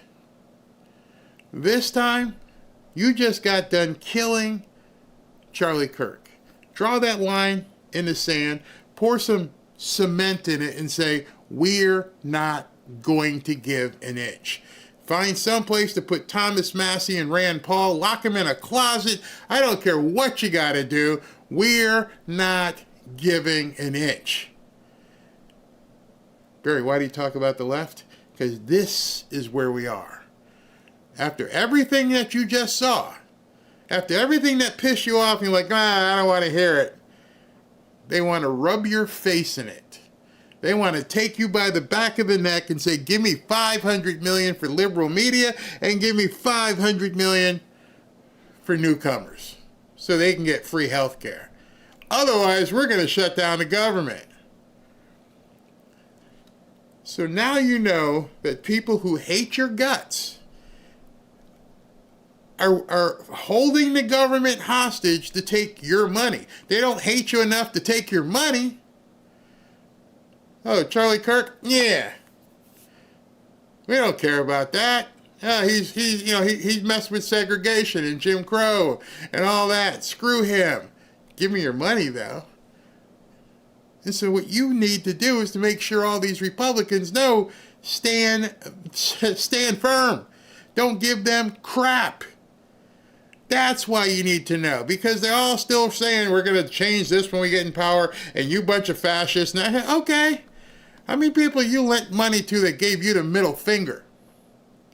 Hey, can I get $100 from you? Sure. Do it quick, and here's the middle finger. Oh, I get it. You didn't see the middle finger because you didn't choose to look. You looked away. I don't want to hear that. But then, Tuesday or so when they give up $1 billion, you're like, why'd they give up all that money? Because you didn't vocalize. You didn't let them know, don't do it. Don't do it. Add a massive $1.4 trillion spending hike to what should be a simple 7-week stopgap funding measure. We can't do that. We're not going to do it. To this bill. Have you ever, I mean, just think about it. I don't care if it's family, coworkers, friends, anybody who ever asks, can I borrow a few bucks? Yeah. And then at the same time as they're doing it, you look down because you're in a pair of shorts and flip-flops and you're like, man, what's getting wet? Oh, they're peeing on you. Yeah. Here, give me some money. Really is a fallacy. That is the fallacy. Because 67 pages of the 91 in this continuing resolution deal with health care extensions one way or another, whether they're for veterans, whether they're for others. That is what's in there. So it's absolutely germane that what we talk about is how they have slashed Medicaid of the largest cut in history, and 15 million people are going to lose their health care, and how they raise the premiums for co-pays and deductibles. Did you catch that? Because if you're not listening because you don't want to hear, you missed what she just said. She said something very important that you probably, because if you other people like, I don't want to hear these libs. You didn't hear what she just said. Here, let me go back 2 or 3 seconds so you can hear exactly what she said. Largest cut in history, and 15 million people are going to lose their health care. 15 million people. You see, when you don't listen to what your enemy says, you fall for it. Because I've seen so many people, I'm going to lose my Social Security and my Medicare, blah, blah, blah, and they're not talking about you. They don't give a crap whether you lose it or not. Otherwise, she would have said 15 million Americans. They're not talking about that. They're talking about taking your hard-earned money and giving it to these people while at the same time giving you the middle finger. How they raise the premiums for co-pays and deductibles. And I am happy to share with all of my colleagues, Democrats and Republicans, how much increase that is going to cost to their constituents in their district. And it's also going to tell them how many people in their state are going to lose that health care coverage. How many people in their state? Again. And nobody ever calls these people on it. Excuse me, blue hair lady. What do you mean 15 million people are going to lose health care? Who are these 15 million people? Nobody ever asks. And I'm thinking to myself, there's 200 or 300 people in Congress, and not one of them says, what people are you talking about? They have. It is in black and white, and it's there, and the people of their districts and their communities are going to know all about it. Hey everybody, Tim Burchett. A couple of big deals going on. A readout of where they are. First one, of course, was the CR. It passed. I don't like CRs, as y'all know. We need to start having budget hearings and dealing with it. But we flipped it back in. The Democrats' plan was to spend over about 1.3 trillion more dollars. They didn't have any plan other than just to spend more money. The other thing, and it passed, it'll go to the Senate, the government will stay open. Oddly enough, the Democrats now are wanting to shut government down, where before they were saying it was the Republicans' fault, and they were saying, no, we're going to shut the government down. The other was honoring the life and legacy of Charlie Kirk. It condemned the assassination. It honored law enforcement. It extended condolences to the Kirk family. It honored his legacy. And it called on Americans to reject political violence. When I left the floor, 57 Democrats had voted against that. Can you imagine the outrage if Republicans had voted against anybody? So now this is just, it's pathetic is what it is. Anyway, thank y'all for seeing me here. Yeah. We need more people like Tim Burchett.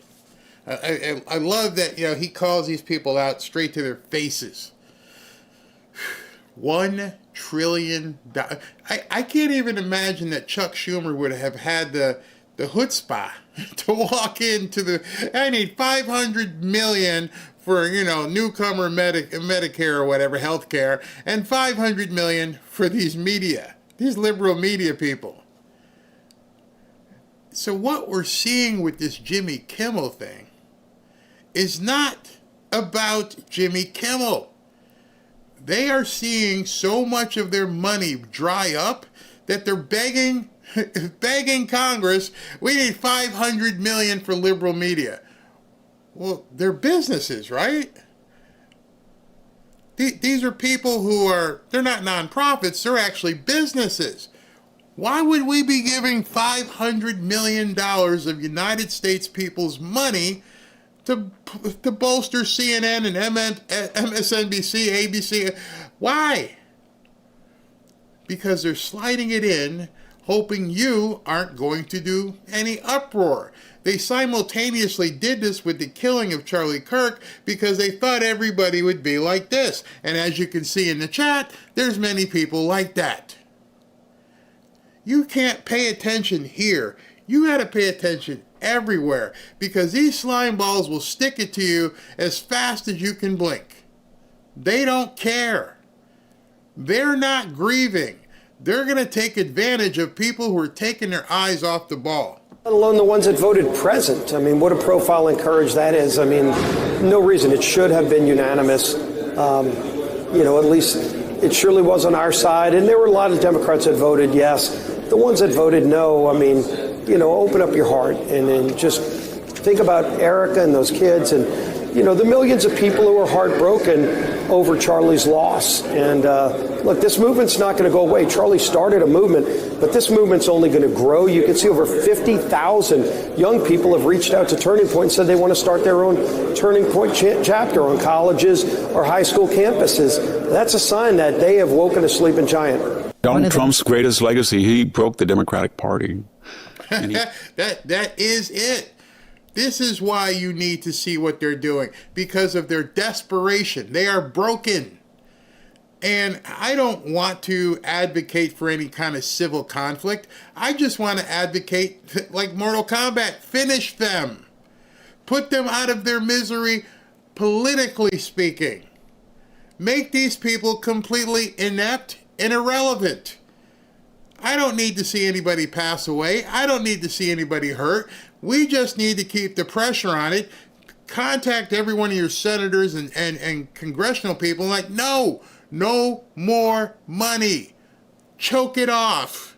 If CNN and NBC and ABC can't stay in business, so be it. They need to go away. You need to let your people know it's okay if they fail. It's okay if they go away. That means nobody cares. Nobody's watching. Why did Jimmy Kimmel only have 100,000 plus people watching his show? If it was so important, if it was such a big name, why is nobody watching? Because it's not about Jimmy. It's about the ducats. They needed the money. They need the propaganda.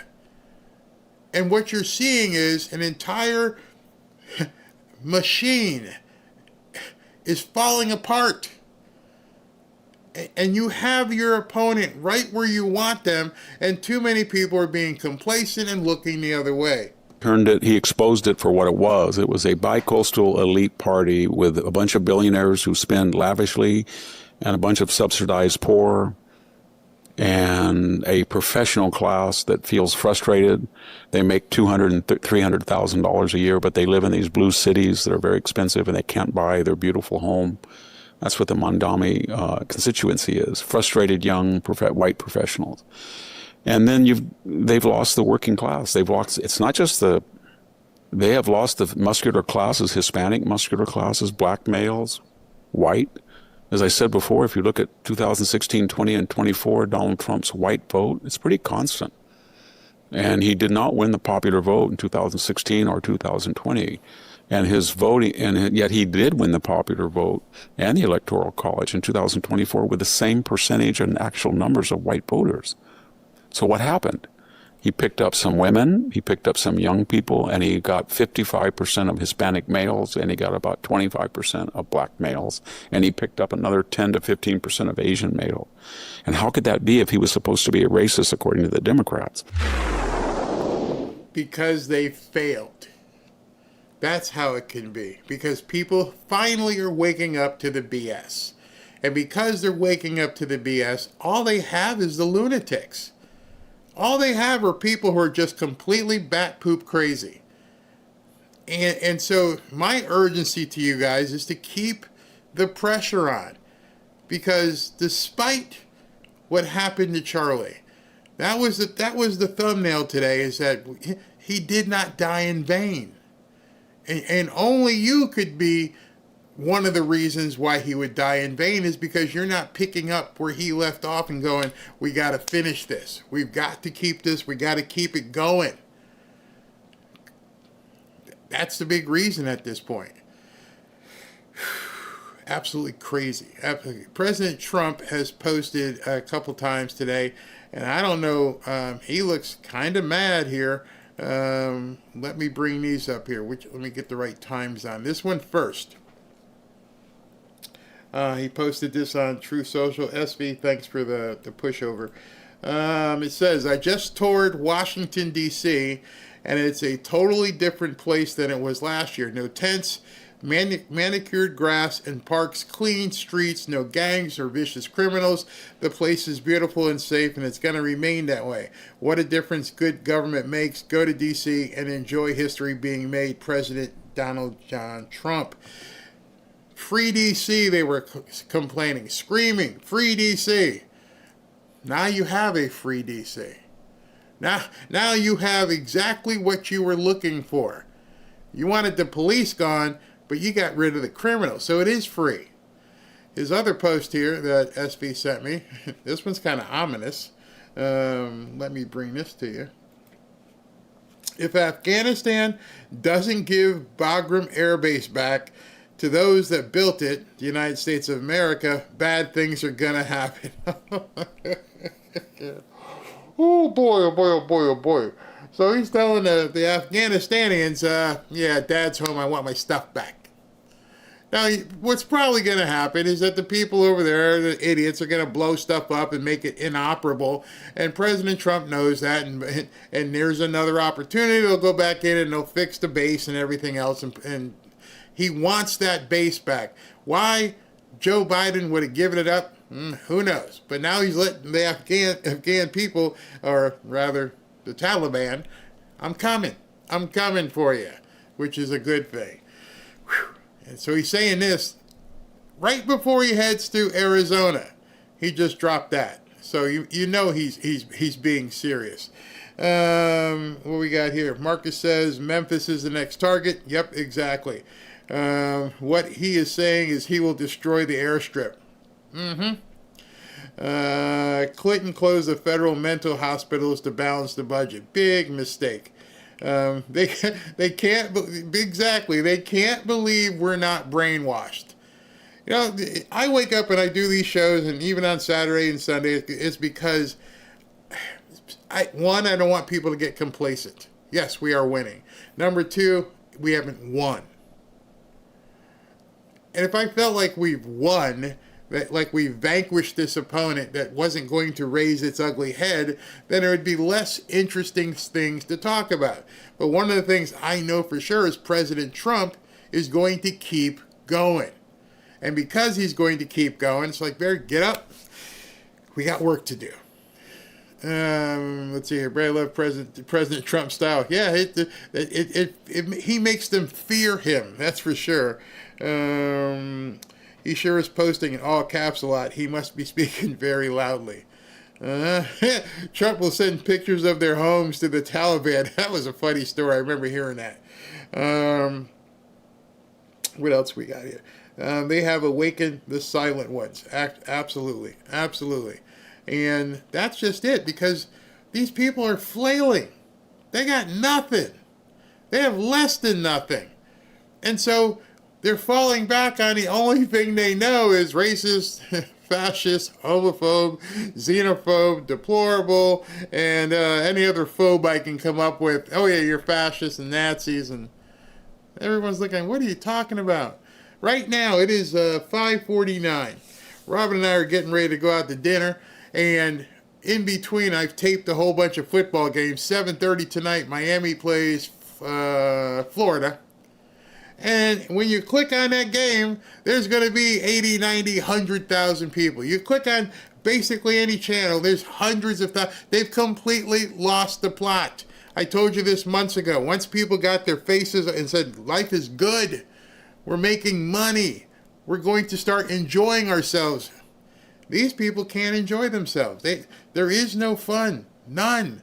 I can't imagine being around Ilhan Omar or AOC, because all you have to think about, what's the next thing we can complain about, while there's hundreds of thousands of people in stadiums across the country having a lot of fun. All right, so before I close, let me go ahead and bring this on. Here's the big finish. 10 stories that you just gotta hear.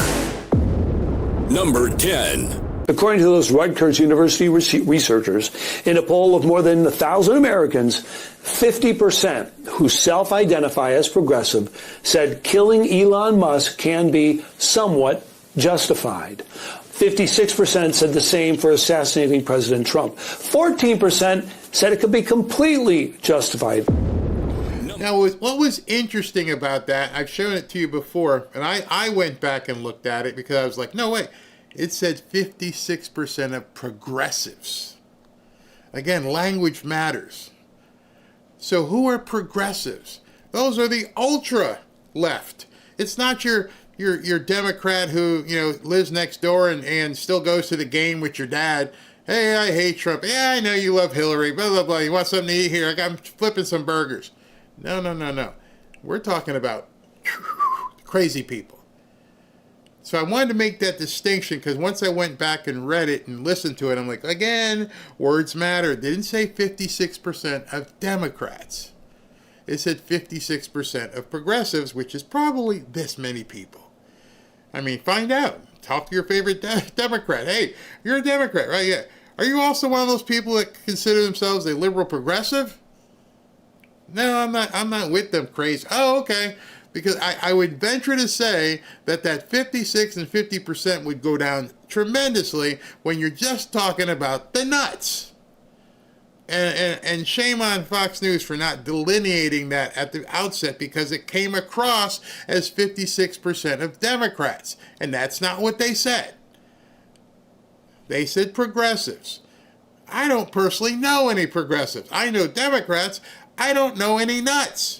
I don't know these people who have 18 piercings and want to change lobster junk. I don't know any of those people.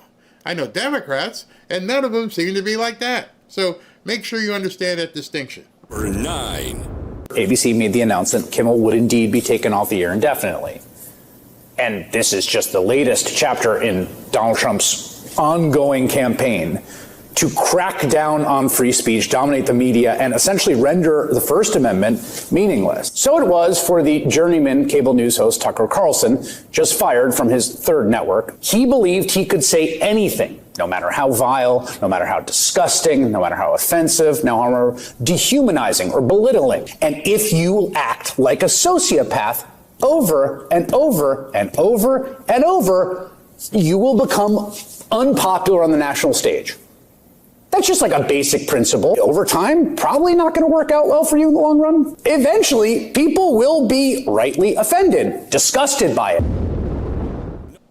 As I've said many times here, the left can't exist unless they believe you have amnesia. They don't think anybody in their camp ever looks back at what they've said. Hey, Chris, you remember this? Oh, that's different. That was Tucker. Well, what's the difference between Tucker and Jimmy? Because he's on our side. That's it. The hypocrisy knows no bounds. And they say this stuff with a straight face, looking at a camera, not remembering what they've said before. Number 8. Congressman, I see you are wearing a hat. What does that hat say? You're damn right I am, John. I was a guest on the Jimmy Kimmel Show. He, every night, has a right to come into any house that wants to watch and entertain Americans, just as Greg Gutfeld on Fox has a right to be not funny and go on his network and entertain Americans. It's a part of who we are, John, and frankly, it should shake every American that the President of the United States is out there firing comedians who make fun of him. That is not who we are, and every American should care and stand up to this. Except everything you just said was a lie. You know, Jimmy Kimmel got fired by his boss. You just said more than what Jimmy Kimmel said. You should be fired for what you're saying. They don't make any sense, but at the same token, CNN should have some sort of culpability for putting these nuts on stage. He could have easily stopped and said, wait a second, you do have a First Amendment right to say what you want, but the company also has a First Amendment right to say, I don't want you here saying it. That second half of the equation has been completely forgotten or ignored. I want to say something, I want to say whatever I want, and you have to keep paying me millions. Not really. Not really. 7. Of all things to be offended by, you know. Well, in case you don't know this guy, he got caught, how can I say this nicely? Pleasuring himself during a Zoom call back during the Jabademic. They brought this guy on to talk about censorship when he got fired for spanking the monkey on a company Zoom call. Think I'm lying? Go look it up. They brought this guy back after he was flanking the wanking on a company Zoom call. Because they figure, oh, it's been long enough. Most people won't remember that. Most people won't remember that he was jerking the gherkin on camera to a couple women who were also on CNN. And you bring this guy, you serve this up? You serve this up for me to watch? And I can't look at him seriously anymore, knowing that he was wanking the making on a Zoom call. But they put him on because, as I've been telling you, they have short memories and they don't want you to even bring that up. But what's really funny is that's almost sexual harassment.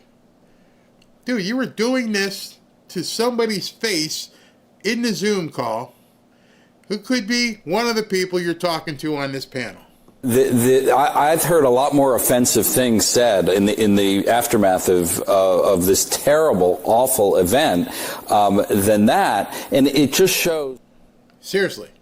This guy is telling other people about the offensive stuff that he's seen. I know you weren't born yesterday, but they treat you like it. You're not supposed to remember that he was having all kinds of fun choking his chicken on a Zoom call.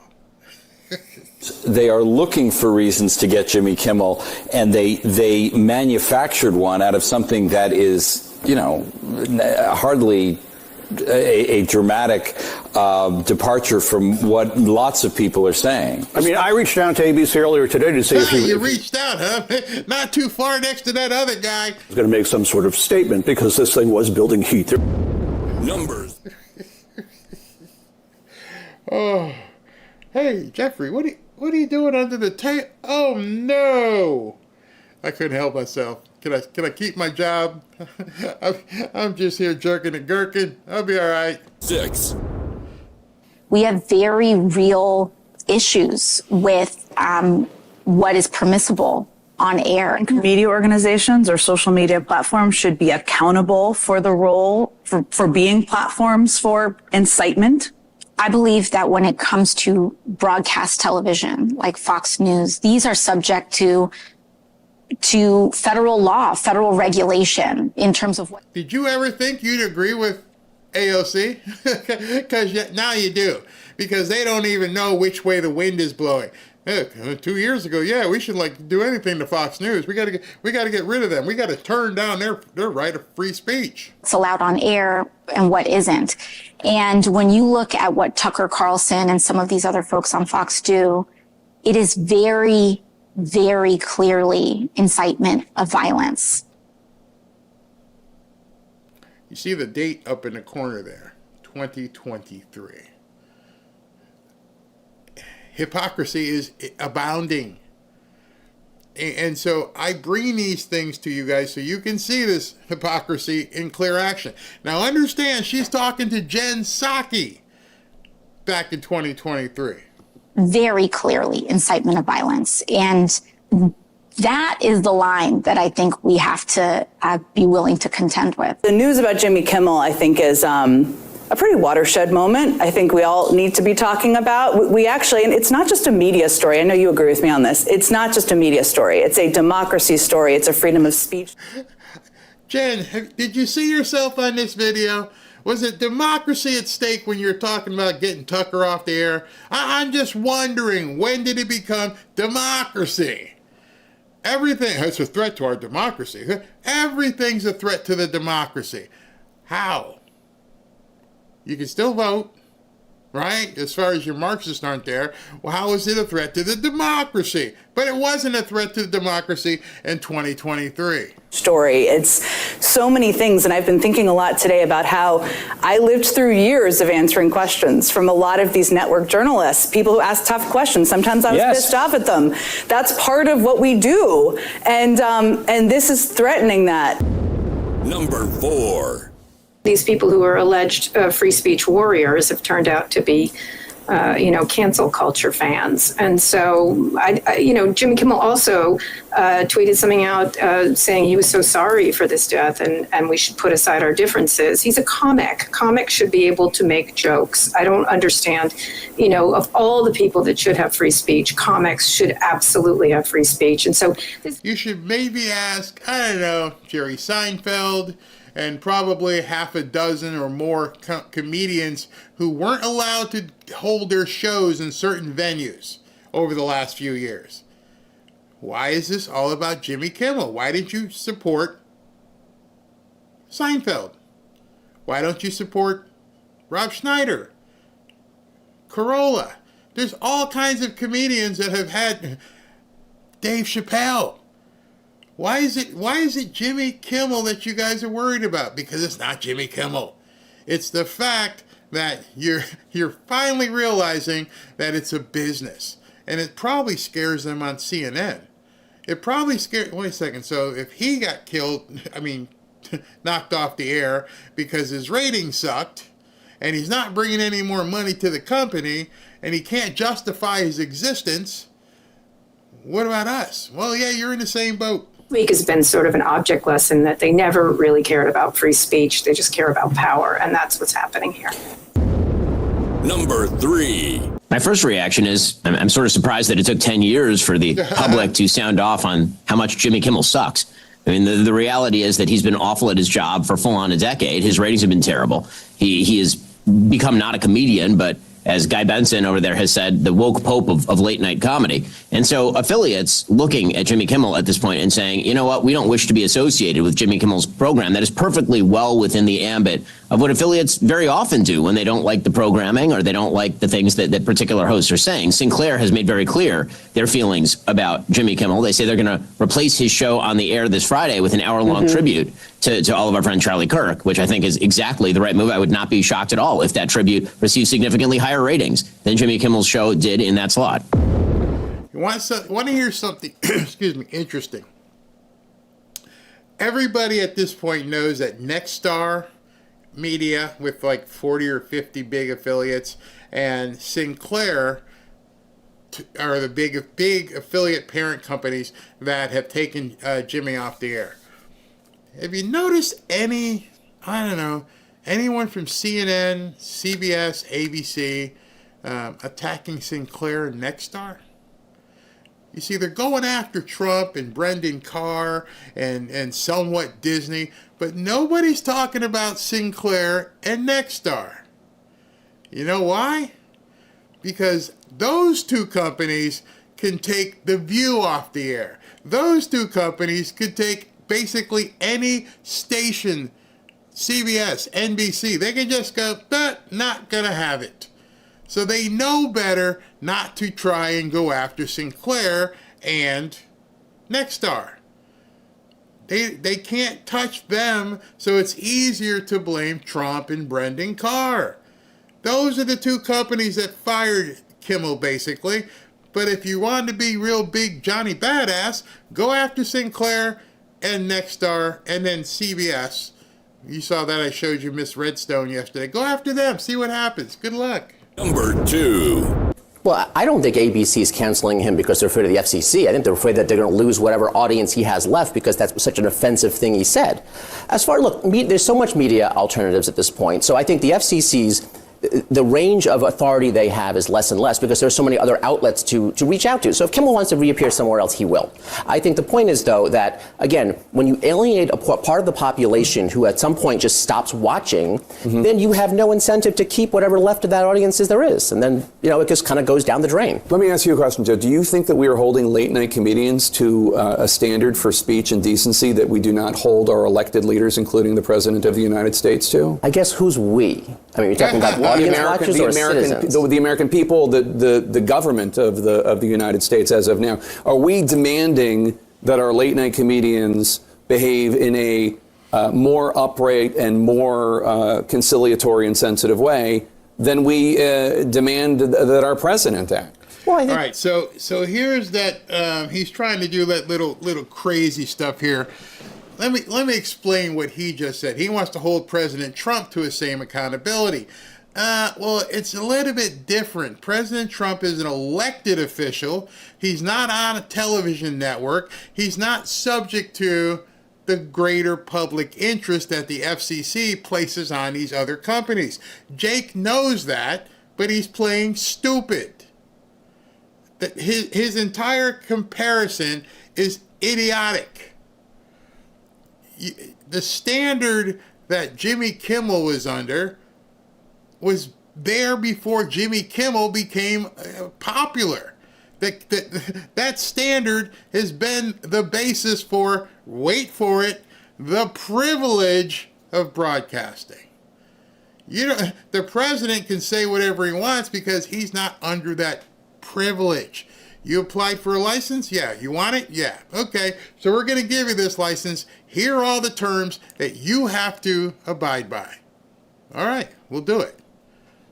Show me if President Trump or any elected official like Omar or AOC have that same responsibility, Jake. You know it. It's not so much demanding. It's if you don't like what Kimmel's saying, you turn it off. If you don't like what Trump is doing, you don't vote for him. So I think that's the power you have. And so I don't know that there's any kind of but we're not turning off Jimmy Kimmel. There's being pressure applied to have him canceled. That's ABC's choice, though. They don't have to cancel him. But they feel the heat. That's what. And that's it. They don't have to do it. They're choosing to. So Jake, what they're actually saying is they don't want broadcast networks nor their affiliates to have the right to do and conduct business the way they choose. But let me just segue real quick to this next piece. It's very simple. You're a comedian, tell flippin' jokes. You're gay, I don't need to know about it. I'm here to watch you sing a song. I'm here to watch you do a movie. I'm here to watch you play sports. I am not here to find out who you're stooping, how you're stooping them, what you think, or I don't care how you vote. I'm here because you throw football, you catch a football, you hit a home run, you sing a song I like, and that's it. And if you look to the guy who started, well, he didn't start, but he became so famous for all this, it's a very simple recipe. Tell me the last time that Jack Benny, Red Skelton, any comedian, used his show to do serious issues. That's not what I'm there for. Can't they see that? But you're not. Why do they think that just because you have a Tonight Show that you must deal in serious issues? That's a danger. It's a real danger. Once you start that, you start to get that self-important feeling that what you say has great import. And strangely enough, you could use that show as a forum. You could sway people, and I don't think you should as an entertainer. That's it. Can we get back to that in our programming? Do I have to turn on the television and have to see somebody from a different lifestyle in the show? Can I not watch a period piece? I already know there weren't any black people with the Vikings. I already know there weren't any black people when they were doing the medieval games. They weren't there. I'm not offended. It's a historical piece. Can we stop being woke?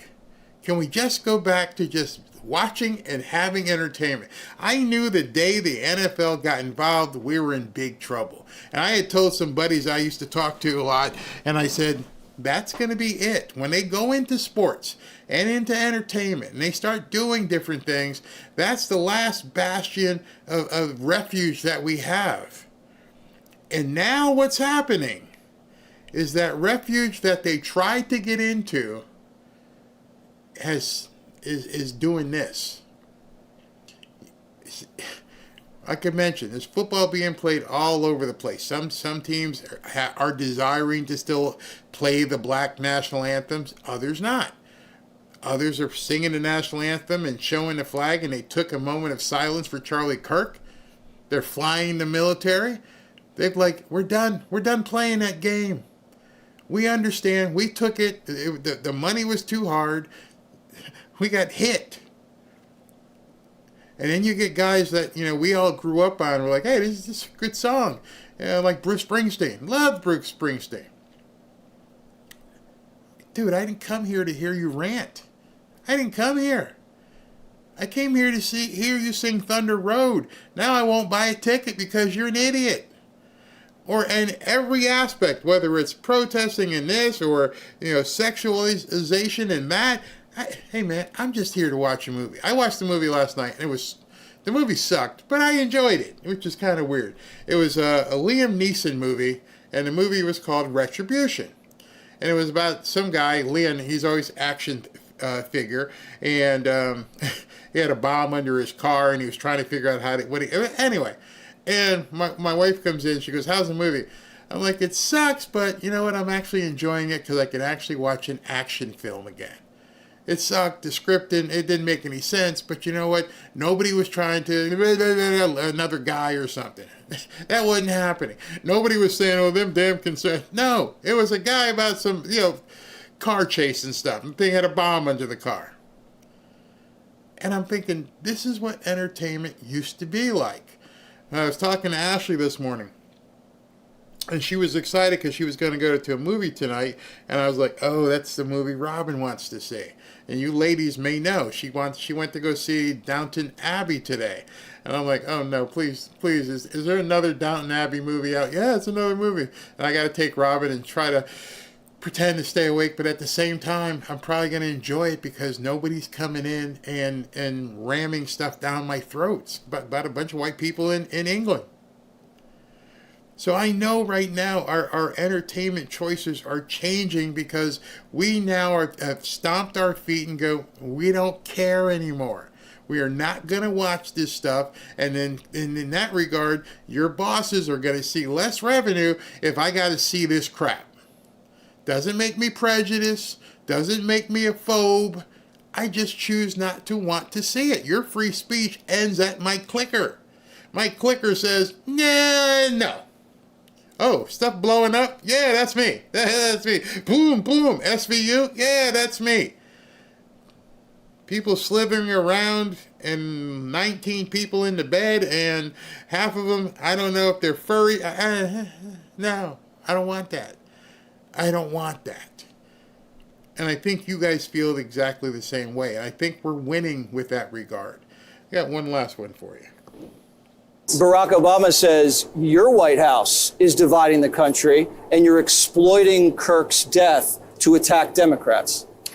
We're not exploiting Charlie Kirk's death to do anything except for achieve justice. And I think if Barack Obama, I haven't seen that comment, Jesse, but if he said that, that's absolutely disgusting. What we're trying to do is understand how young people are getting radicalized and who is funding all of these efforts at radicalization. We saw this in the summer of 2020. Now, thank God, that wasn't primarily, actually over 20 people died in the riots in the summer of 2020. That is political terrorism. But it's not just the people who are killing the cops. It's not just the people who are engaging in throwing the Molotov cocktails and in the riots. Where was the money coming from? Who was organizing this violent activity? That is not going after Democrats unless, by implication, you're saying every single Democrat is involved in planning political violence. If that's true, then the problem isn't on Barack Obama's side. We're going to get to the bottom of the truth, and we're going to stop the political violence. And we're going to do it however we have to do it, of course, within the constitutional limits that Charlie loves so much. And that's it. If that's what it takes, that's what it takes. We're going to come for you, and that's it. So just a little bit of housekeeping. Tomorrow, I will start at 1:30. If you'd like to join me, I'd love to have you.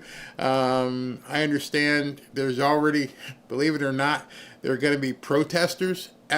They're going to be protesters at a memorial of somebody who was assassinated. My gosh, you Democrats have you completely lost the plot. Shame on you. Absolute shame on you that you're going to go protest at a man's, basically at his funeral. You completely... The scum isn't a bad enough word. Before we go, let me do super chats. Vielka, podcast names Reasoned Rant or Truth. Reason, Rant, or Truth Tall. I almost threw my little Erie thing away without even knowing where it went. Melvin Blodgett, there's a room that all the cameras are being watched by security. Obviously not. Just another knucklehead. Thank you, bro. Buddy Sanders, isn't marrying your brother illegal in every state?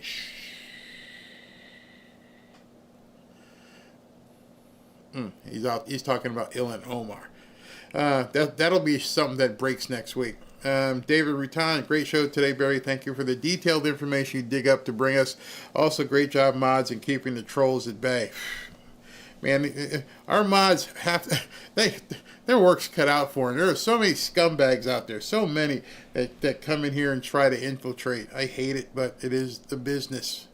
Tilly, hello and hugs to the Fanfare family, and hello to those I don't know. Thank you. Penny Corridor, do you think Democrats believe they will win? Because it's always been a factor that the House is usually lost to the opposing party. That has been somewhat of a trend, that the House usually gets lost to the opposing party. But Trump has won so much, and we're still a year away. So they don't even know what he's got in store. They don't even have any idea what he's going to be doing. He's moving so fast. So I wouldn't use that past trend analysis. Neo, Mr. Trump is Mr. Clean. Please take New York, Barry and team. Great show. Thanks for truth always. Thank you, Neo. Debbie Dubois, the lady with the purple hair, needs to do some shopping for new clothes and a new hairdo. Thanks, Barry. That is her last name is Deloro. She's from Connecticut. Yeah, she's been, as you can see, she's been there forever. Amy Lewis, thank you. Maverick Mongoose. I look at Caitlyn and picture her with short hair. She looks like a male to me. Is she? I don't know. No, she's a woman. I mean, rewind the video and freeze it with her and tell me she's not a guy. No, she's not. Not that I can confirm. Dave Rutan, starting to wonder if the network suspended the Kimmel Show on purpose to start a firestorm on President Trump, that it was President Trump's fault that Kimmel was fired. I personally think they started that to try and drum up some support so they can get that $500 million that they want. You know, the coincidence of they want $500 million and then all of a sudden say he's not getting ratings. Penny Quarter, the business is getting rid of them because of ratings and not bringing in money. That's why Schumer wanted money for their left-wing media like NPR, etc. Yep, nobody's watching. Andrew Hessing, Barry, check out what Elvis said in 72 Madison Square Garden press conference about comments as an entertainer towards the politics and social issues. Wow, I'm going to have to look that up. I've never heard that. All right, guys and ladies, I am going to get out of here, go to dinner with the wife. Get some sleep. Y'all get ready. Tomorrow, I think we're going to hear for a long show, starting at 1:30. I'm not sure how long it's going to last, but I would venture to say it's going to be probably 3-4 hours, and I hope you guys can attend. 1:30 tomorrow.